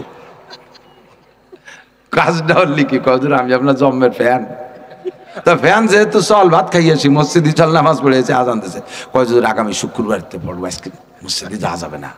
না চল, তাড়াতাড়ি চল, অজু বানা। কয় যে দূর অজু বানালাম, সে প্যান্টে তো মুতির গন্ধ। এই 7 দিন ভরছি এই মোটা প্যান্ট, ঢিলা কুলুক ব্যবহার করি না। প্রত্যেকবার তো টাইট থাকলে তো ক্লিয়ার হয় না, আটা দেওয়ার পরে সেইটুক পড়ে। 2-4 ফুট এক জায়গা ভর্তি পড়ে, শুয়োই ভেজে পড়ে, শুয়োই ভেজে। এই 7টা দিন 7-8 বারের ডেলি পেশাব করি, ও জায়গা সুষুমারা গন্ধ হয়ে গেছে। আমার মসজিদে নিয়ে না আর ওইটার নামাজ পড়তে পারবে না। তুই কিসিস তার মুসলমানের ছেলে? তোর যদি এনি টাইম এভরিডে যে কোনো সময় মসজিদে যাওয়ার মতো হিম্মত না থাকে, তোর প্যান্টে মুতির গন্ধ কেন কবে? পকেটের ভিতরে একটু কুলুক রাখতে পারো না, একটু টিস্যু রাখতে পারো না? কি মেলা ওজন নাকি? হ্যাঁ, এ রাখতে কি হয়েছে? একটু টিস্যু ধরো, টিস্যু ধরলে হয়ে যাবে, পানি দিয়ে ধোয়া লাগবে না, যদি আশেপাশে অনেক জায়গা নামা খায়। আর যুবক মানুষ, তোমাদের শারীরিক অবস্থা ভালো আছে, তোমাদের পেশাবের ফোর্স ভালো, একবারে বেরোয় চলে যায়, তারপরে একটু যেটুক শ্বাস থাকে একটু টিস্যু ধরলে হয়ে গেলে তোমার প্যান্টটা পাক থাকবে, শরীরটা পাক থাকবে। কতক্ষণ? ঠিক কি ঠিক না? তোমার পকেটের ভিতরে এত বড় বিকেটখানিক এক মোবাইল, এক আইফোনের জায়গা পালো, গাজার প্যাকেটের জায়গা পায়, সিগারেটের প্যাকেটের জায়গা পায়, গ্যাস লাইটের জায়গা পায়, তোমার পকেটের ভিতরে কত তাই জায়গা পায়, আরো কত তা আছে, তার নাম করলাম না। তো এত তা তোমার পকেটের মধ্যে জায়গা পায়, তোমার পকেটের মধ্যে একটু টিস্যু আর একখান মেশক জায়গা পায় না? তাহলে 24টা ঘন্টা তুমি পাক থাকবা, অজুবানের মসজিদে যে নামাজ পড়তে পারবা, ডাক দিলেই চলে যেতে পারবা। কতক্ষণ? পুরুষে পেশাব করলে পুরুষের পেশাব নালী চিকন সরু, দাঁড়ায় পেশাব করেন আর বসে পেশাব করেন, পেশাবের পরে একবারে ক্লিয়ার হয় না, হাঁটা দেওয়ার পরে 2-1 ফোঁটা টপকানোর সম্ভাবনা থাকে। নারীদের পেশাব লাইন ক্লিয়ার, জায়গায় বসে পেশাব করলে তাদের ঢিলা লাগে না, পানি দিয়ে ধুইলেই যথেষ্ট। কিন্তু পুরুষের পেশাব হাঁটা দেওয়ার পরে এই চিকন পাইপ দিয়ে ভিতরে যা আছে হাঁটা দিলে একটু একটু করে টপকানোর সম্ভাবনা থাকে। হাসো কেন, সেদ্রাও কেন, বুড়ো হয়ে দেয় আমি তো মনে হচ্ছে যে মারিয়ে দিচ্ছি 5 হাত দূরে চলে যাচ্ছে। বুড়ো কালে পেশাব করেন নিচেই পড়িয়ে ভাষা ভিজিয়ে যায়, জানো, একটুও সেটে না। তো সেই সময় মশলা এমনি মুখস্থ রাও। এই আটা দেওয়ার পরে এই বোতলটায় যে পানি আছে ট্রাই করে দেখাতে, আমরা তো মেলা পানি রয়েছে ফেলাবো কানে, এই বোতলের মুখ খুলে পানি সব উবুর করে ফেলাই দেওয়ার পরে যখন মনে হয় যে পড়িয়ে গেছে এবার সোজা করেন, আবার কিছুক্ষণ এরকম রাখলে ঝাঁকি ঝুঁকি দিলে 2-4 ফুট আসে কিনা, আসে না? তের মুখটা তো কত বড়, তারপরেও পড়ে। তুমি যে পেশাব করছো কটটুক মুখ দিয়ে, তারপরে একটু ভর্তি বাড়ে কি বাড়ে না? তো যারা পেশাব করে ঢিলা ব্যবহার না করে তাদের প্রত্যেক ওয়াক্তের নামাজই নষ্ট হচ্ছে। এর কারণে আপনার নামাজের সেই পুরস্কারটা পাচ্ছেন না, যা যা পাওয়ার কথা ছিল না, কার্যকারিতা কিছুই হচ্ছে না। শেষে দায়টাই নামাজের দোষ হয়। ও দেখছি কত নামাজি আকাম করে বেড়াচ্ছে, তাই আমরাই ভালো আছি, এই কয়ে ভ্যাকসি মেরি পড়িতে আছে না নাই? আপনার নামাজের পুরস্কার পাইতে হলে, নামাজের কার্যকারিতা পাইতে হলে নামাজকে আগে সুন্দর করেন। আপনার নামাজই তো 2 নম্বর, জাল নামাজ, ফুটো নামাজ, কেনি ছিঁড়া নামাজ, নামাজ পচা নামাজ, বাতিল নামাজ। আর একটু শোনেন, এদিক থেকে নামাজের ভিতরে আপনার আর 2টা ফরজ কয়ে নেই, সময় আবার কম, ওদিক টান রয়েছে, বাইঠে যেতে হবে খানিক জায়গা। আরেকটা ফরজ হলো ইমামের পিছনে যারা নামাজ পড়েন, এ যুবক তোমাদের কষ্ট হচ্ছে? আমি কি আর বাজে কথা বলতেছি নাকি? প্রয়োজনীয় তো বলতেছি না, ঠিক আছে না কথাগুলো? ঠিক আছে। নামাজের আরেকটা ফরজ বলি, ইমাম সাহেবের পিছনে থেকে তকবীরে তাহরিমা বলা, ইমাম সাহেবেরও যেমন তকবীরে তাহরিমা বলা ফরজ, তকবীরে তাহরিমা ফরজ। তকবীরে তাহরিমা কি? 13 ফরজের একটা ফরজ কি? তকবীরে তাহরিমা। তকবীরে তাহরিমা কাকে বলে? আল্লাহু আকবার বলে নামাজ শুরু করা, প্রথম তকবীর ফরজ, প্রথম তকবীর। এরপরে উঠতে বসতে যে আল্লাহু আকবার যাচ্ছে, রব্বানা লাকাল হামদ, সামি আল্লাহ, এগুলো সব সুন্নাত। সুন্নাত সবকটা ছুটে গেলেও নামাজ দোহরানো লাগে না, সিজদাও দেওয়া লাগে না, দোহরানোও লাগে না, সিজদা। আরে সবকিছু শেখে আসেও না কেন, পারো না পার আমার দিক। সুন্নাত সবকটা ছুটে গেলেও নামাজকে দ্বিতীয়বার পড়া লাগে না, সিজদাও দেওয়া লাগবে না। তবে ফরজ ছুটে গেলে সিজদা দিলেও কাজ হবে না। তকবীরে তাহরিমা বলা ফরজ। ইমাম সাহেবের পিছনে যারা নামাজ পড়ে অনেকেই জানে না যে আমার মুখেও কি আল্লাহু আকবার বলা লাগবে কি লাগবে না, কানে হাত দিতে হবে এইটা জানে, কানে হাত দেয়, মুখে আল্লাহু আকবার কয় না। বহু দেখছি মুখ বন্ধ রে, ও দিক চাইলে মুখ বন্ধ, আল্লাহু আকবার কয় নাই, এই লোকটার নামাজ শুরুই হয় নাই। এইরকম জীবন ভরে যত নামাজ পড়ছো, ওর একাক ওয়াক্ত নামাজের জন্য 200 কোটি, আরো 30 কোটি, আরো 40 লক্ষ বছর জাহান্নামে পোড়া লাগবে। পুরস্কার তো দুনিয়ায় তো বাদই, আখিরাতও বাদ, আরো পোড়া লাগবে উল্টো এতকাল জাহান্নামে একাক ওয়াক্তের জন্য। এ জায়গায় আর একটা চিকুন মাসাল আছে, বলবো? সেটা হলো ইমাম সাহেবটাই নিয়ে বলছে তকবীর, আপনি তো আল্লাহু আকবার বললেন, কিন্তু ইমাম সাহেব বলছে আল্লাহু আকবার, একটু টানছে না? আর আপনি তো মুসল্লি, আপনি তো অত টানবেন না, আপনি শটে মারি দিয়েছেন। ইমাম সাহেব আল্লাহ করে আহরি রয়েছে, আপনি ফাঁকে মারি দিয়েছেন আল্লাহু আকবার। ইমামের আল্লাহু আকবারের র শেষ হওয়ার আগে আপনার আল্লাহু আকবারের র শেষ হয়ে গেছে, আপনার নামাজ হয়নি। হয়, বহুত হয়, বহুত হয়। আপনার হয় না বলে আপনি জানেন না, বহুত হয়। পিছে পিছে থাকতে হবে ইমামের পিছে, ইমামের শেষ হয়ে যাক তারপরে। নাওয়াইতু পড়ার জন্য পাগল হয়ে যায় মানুষ। একজন কয় যে রিয়েত জানি না বলে পড়ি না নামাজ, নিয়তও করতে হবে না, নিয়ত রিয়েত জানি না বলে ভর্তি। তোমার রিয়েত কিচ্ছু না, রিয়েত হলো যা নিয়ত করে গেছে। এই জানাজা সামনে কয় না, জানাজার নামাজের নিয়ত শোনেন, যারা আরবিতে পারেন আরবিতে পড়েন, বাংলা আলারা এই শুনে নেন, এ কচু কিচ্ছু লাগে না। তো ও জায়গা জানাজা লাশ সামনে, ও জায়গায় জোহরের নামাজ পড়তে গেছি, ঈদের নামাজ পড়তে গেছে, ও তো গেছে কি এত্তি, ওই নিয়তি নিয়ে, তার মুখে কিচ্ছু করা লাগবে না। ফরজাকে ভাই জানাজা নামাজ সাইতে গুয়েতে পূব দিক দাঁড়াইয়া মুসল্লিকে পিছনে, এই সমস্ত ভাও কথা করার দরকার আছে? এর কিচ্ছু লাগবে না, গেছি যে নিয়ত করে, ওই নিয়ে মনের কল্পনাই নিয়ত। জোহরের নামাজ পড়তে মসজিদে গেছেন, ও জায়গা কি ঈদের নামাজ পড়তে গেছেন? তাহলে ওই মনে যা নিয়ত করে গেছেন তাই তো পড়বেন। ও জায়গা 3 প্রকারের নামাজ পড়ার নিয়ত করে গেছেন না বাড়িতে, প্রথম 4 রাকাত সুন্নাত, পরে 4 রাকাত ফরজ, পরে 2 রাকাত সুন্নাত, এই মনের নিয়তি নিয়ত না হয়তো অনুসল্লি লিল্লাহি তাআলা সালাসা রাকাতা খামসাতা সিত্তাতা সাবা সামানিয়াতি চাতা আশারা মুতাজ্জাহিল লাজাতিল কাওয়াতি শরীফতি ভেজাইলি ইমাম ইক্তেদাইতি ভেজাইলি ইমাম। আল্লাহ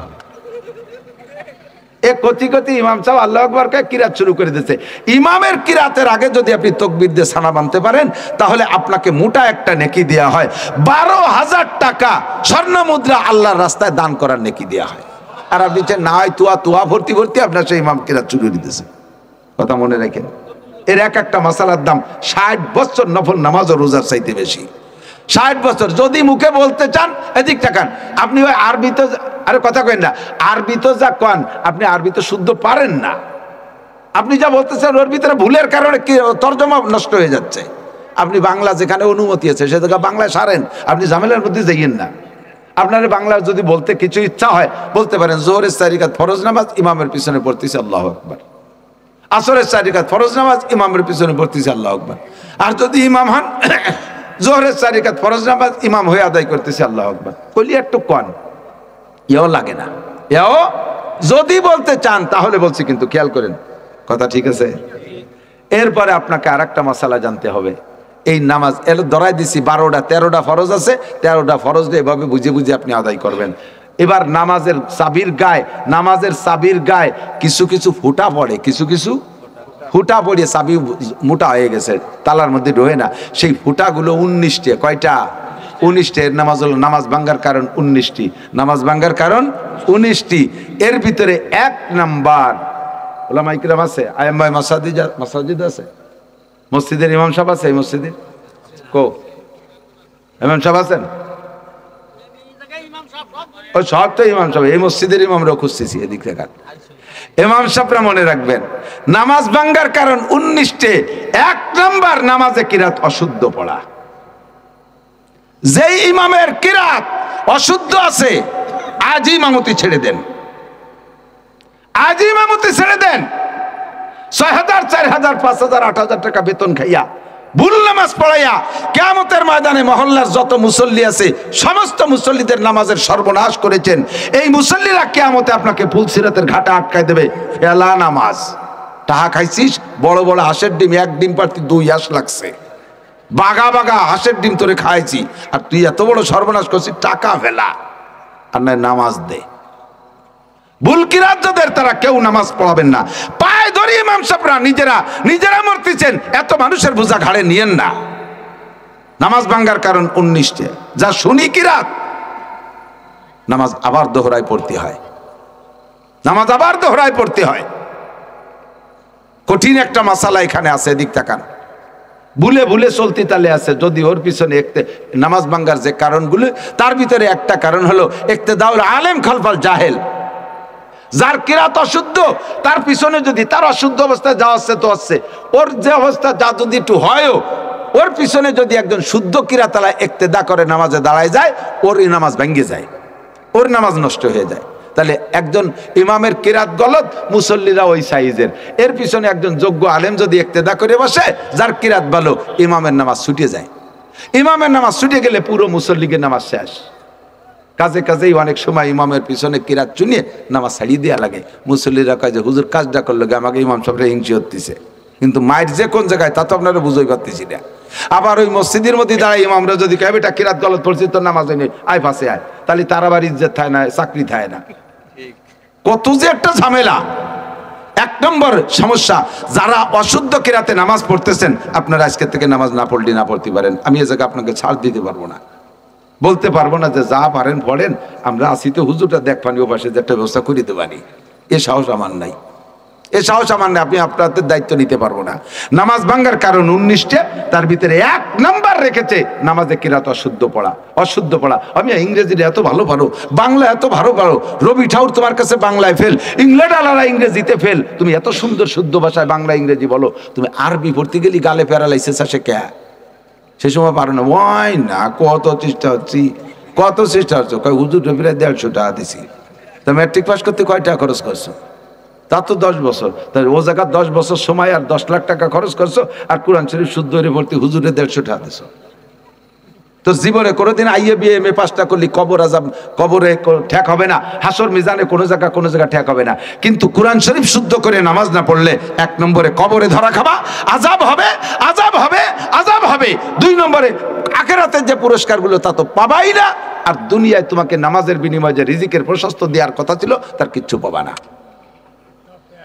সব শেষ। আর বাংলাকে বাদে আগা সারা। এখন শোনেন, আমি কই, আমি বলি, আমি জানি যে আপনার প্রশ্ন কোন জায়গায়, সব খবর বলি তো বলছি। আপনার বাঁচার আপাতত উপায় কি? এখন তো ভুল কিরাতে পড়ছেন না একদিন, ও কিচ্ছু হয়নি, কিচ্ছু হয়নি, আল্লাহর কিরে কিছু হয়নি, এর কিচ্ছু হয়নি। বাড়ি খাতে হবে, ভাষায় সালা বাঁধতে যেন, পুরা খাতে হবে, গায়ে তেল মাহে যায় যাতে উবৈদ্য চলি যায় আগুন, কিন্তু সে আগুন ঝরে না, কিচ্ছু হই নেই। সামনে বাঁচার উপায়টা বলবো। বাঁচার উপায় হলো আজকে এই জায়গা থেকে প্রতিজ্ঞা করতে হবে, কালকে সকালবেলা নাদিয়া কায়দাটা কিনে মক্তবে ভর্তি হব, মরণ পর্যন্ত জীবন্তর চেষ্টা করব কোরআন শরীফ শুদ্ধ করে পড়ার জন্য, শুদ্ধ করে পড়ে শুদ্ধ নামাজ পড়বো। এই চেষ্টার নিয়তটা এখন করে বাড়ি যাবেন, কাল সকালে কায়দা কিনবেন এই নিয়ত করে যে পড়বই। কি আছে তো লোহা লক্কর না যে গিলিয়ে খাওয়া লাগতেছে, সব হুজুর পারে আমি কেন পারবো না, লক্ষ লক্ষ মানুষ পারে আমি কেন পারবো না, এই প্রতিজ্ঞা নিয়ে শুরু করে দেবেন। এই নিয়তটা এই জায়গায় বসে করেন, নিয়ত করে কাল সকালে কায়দা কিনে শুরু করে দেন, আলিফ বা তাসা 2-1 লাইন পড়তে পড়তে এর ফাঁকে যদি আপনার মরণও হয়ে যায় তাহলে বিগত জীবনের সমস্ত ভুল নামাজকে আল্লাহ শুদ্ধ করে আমলনামা ভরিয়ে দেবে। এই একটা ব্যবস্থা আছে, তাই ছাড়া নাই। এখন যদি কয় তাহলে তো আর কিছুদিন ভুল ভর্তিতেই শেষে একবার সিফারা কিনবানি। আল্লাহ কয় আমাকারু আমাকার আল্লাহ আল্লাহু খায়রুল মাকিরিন। তোমার মতো বাটপাটে আমি খুব ভালোই রেসিপি, বাটপাড়ি করবো আমার সাথে, সব শেষ। কখন মারা যাবি তওবার আগে মরে যাস নাকি তার ঠিক আছে, হায়াতের কোনো গ্যারান্টি আছে? ও যুবক, আমার শোনা যুবকরা, তোমরা স্কুল কলেজ ইউনিভার্সিটিতে পড়ো, তোমাদের মেধা খুব নরম আছে, সফট আছে, তোমরা কিন্তু মাত্র 1 মাসে কোরআন শরীফ পড়া শিখে ফেলতে পারবা শুদ্ধ করে। আর কোরআন শরীফ পড়া শিখে ফজরের নামাজ পড়ে তুমি তোমার পড়ার টেবিলে বসে আগে সূরা ইয়াসিনটা তিলাওয়াত করো, ডেলি 2 পৃষ্ঠা কোরআন শরীফ পড়ে তারপরে বই পুস্তক পড়তে বসো। আমি আল্লাহর কসম খেয়ে বলি, যদি এর আগে পড়ে যে পরিমাণ বরকত পাইছো, কোরআন শরীফ তিলাওয়াত করে পড়ার পরে বই পুস্তক নিয়ে বসার পরে যদি বরকত বেশি না পাও, তাহলে আর তিলাওয়াত করতে নিষেধ করলাম, আর কইরো না। আমি এই চ্যালেঞ্জ এজন্যই করতে সাহস পাইছি যে আল্লাহর কোরআনের বরকত অনিবার্য হবেই হবে। কথা কোন ঠিক কি ঠিক না? তাহলে তুমি একটু মেহনত করো, কত এসে মুখস্থ করলে, কত কঠিন অঙ্ক পড়লে, কত মাস্টারের কাছে যে তুমি প্রাইভেট পড়লে, কেন তুমি একটু সময় দিবা না? কেন তুমি একটু সময় কোরআনের জন্য দিবা না? 1 নম্বর সমস্যা নামাজে কিরাত অশুদ্ধ পড়া। এদিক থেকে একটু বলি, ছোট্ট একটা উদাহরণ দিলি বুঝবেন। পড়েন কুল ইয়া আইয়ুহাল কাফিরুন লা আ'বুদু মা তা'বুদুন। পরে যে আয়াতগুলো ঘুরছে 6টা আয়াত, একই ধরনের তরজমা। শেষটা হলো লাকুম দীনুকুম ওয়ালিয়া দিন, তোমাদের ধর্ম নিয়ে তোমরা থাকো, আমার ধর্ম নিয়ে আমি থাকি। বাকি মাঝের 4 আয়াত তোমার তরজমা হলো, হে কাফেররা, তোমরা যার ইবাদত করো আমরা তার ইবাদত করি না, আমরা যার ইবাদত করি তোমরাও তার ইবাদত করো না। কথা কন, তোমরা যে বলো আল্লাহ আর ভগবান এক, এটা বিলাং ফালতু কথা, পাও কথা, ও কিছু না। আমরা যার ইবাদত করি ওই দেবদেবী তার কেউ না, কাজে আমরা যার ইবাদত করি তোমরা তার ইবাদত করো না। আর আমিও বলে রাখি লা আ'বুদু মা তা'বুদুন, তোমরা যাদের 33 কোটি দেবদেবীর পূজা করো আমি কোনোদিন করিও না, করবো না। এলো সূরা কাফিরুন। যদি লা রে 1 আলিফ কমপক্ষে টেনে বলেন লা আ'বুদু মা তা'বুদুন, তোমরা যার ইবাদত করো আমি কোনোদিন করি না, করবো না, এই হলো তরজমা। যদি আপনি লা রে না টানেন, কুল ইয়া আইয়ুহাল কাফিরুন লা আ'বুদু মা তা'বুদুন, লারে টানেন নাই, লা আ'বুদু মা তা'বুদুন, বোঝা যাচ্ছে? পার্থক্য বোঝা যাচ্ছে? এতে কি হয়েছে জানেন? এ হিন্দু ভাইরা, এতদিন তোমরা পূজা করছো, সামনে অবশ্যই আমিও তোমাদের সাথে পুজো করতে আসতেছি। মা তা'বুদুন, যার পূজা করে, এখানে লামে তাকিদ হয়ে গেছে, গুরুত্ব সহ অবশ্যই সামনে উড়াকান্দি আসতেছি, খালি তোকে একা যা লাগবে না, আমরা আসতেছি। আর কান্দি উড়াকান্দি তো কান্দিতে মিল আছে, তোকে আর কষ্ট লাগবে না, আমরা আসতেছি। ঈমান থাকবে, নামাজ হবে, এরকমই বহুত জায়গা। আলহামদুলিল্লাহি রাব্বিল আলামিন, সমস্ত প্রশংসা আল্লাহর, যিনি রব্বুল আলামিন। যদি হারে চিকুন করে বলেন আর আপনি বলছেন আলহামদুলিল্লাহি রাব্বিল আলামিন, সমস্ত ছেঁড়া খেতা হামদ মোটা হাইদে বললে সমস্ত সিরা খেতা, পুরন তেনা, জুলি খেতা এসব আল্লাহর। আর দামি দামি কাপড় কয়টা আমাকে। আল্লাহ কয় আমার দেয়া কাপড় দামি কয়টা তোমরা ব্যবহার কর, সিরা খেতা নিয়েছো আমার জন্য, নামাজ হবে? এইভাবেই মার খেয়েছেন। সারা কোরআন শরীফের ভিতরে এরকম সমস্যা। ইমাম সাহেব নামাজ পড়ায়, والعاديات ضبحا فالموريات قدحا فالمغيرات صبحا فأثرن به نقعا فوسطن به جمعا إن الإنسان لربه لكنود وإنه على ذلك لشهيد وإنه لحب الخير لشديد أفلا يعلم إذا بعثر ما في القبور وحصل ما في الصدور ইন্না রাব্বাহুম বিহিম ইয়াওমা ইযিল লাখাবীর। ইন্না রাব্বাহুম অবশ্যই তাদের রব, অবশ্যই তাদের রব তাদের সম্পর্কে অভিজ্ঞতা রাখেন। খেয়াল করেন, খেয়াল, খুব খেয়াল। ইন্না রাব্বাহুম, এই নুনের টান যদি না দেয় তাহলে এই তর্জমা, অবশ্যই তাদের রব তাদের প্রতি খবর রাখে। আর যদি বলেন ইন্না রাব্বাহুম বিহিম, অবশ্যই আমি তাদের রব, আমি তাদের রব। তুমি কি তাদের রব? মানুষ কি কার রব? ইন্নার টাইম দে, ইন্না রাব্বিহিম। কিরাতের ভিতরে এই গলত করলে নামাজ বাতিল, পুরো মুসল্লিদের সব নামাজ তোর ঘাড়ে উঠবে। কয় টাকা বেতন খাইয়ে এই বোঝা ঘাড়ে উঠাইস? তুই এরকম সিরে লাগিয়ে গেছি, ভুল হয়ে যাচ্ছে। ইমাম সাহেবরা এগুলো করবেন না। কিরাত গলত, চলে যান।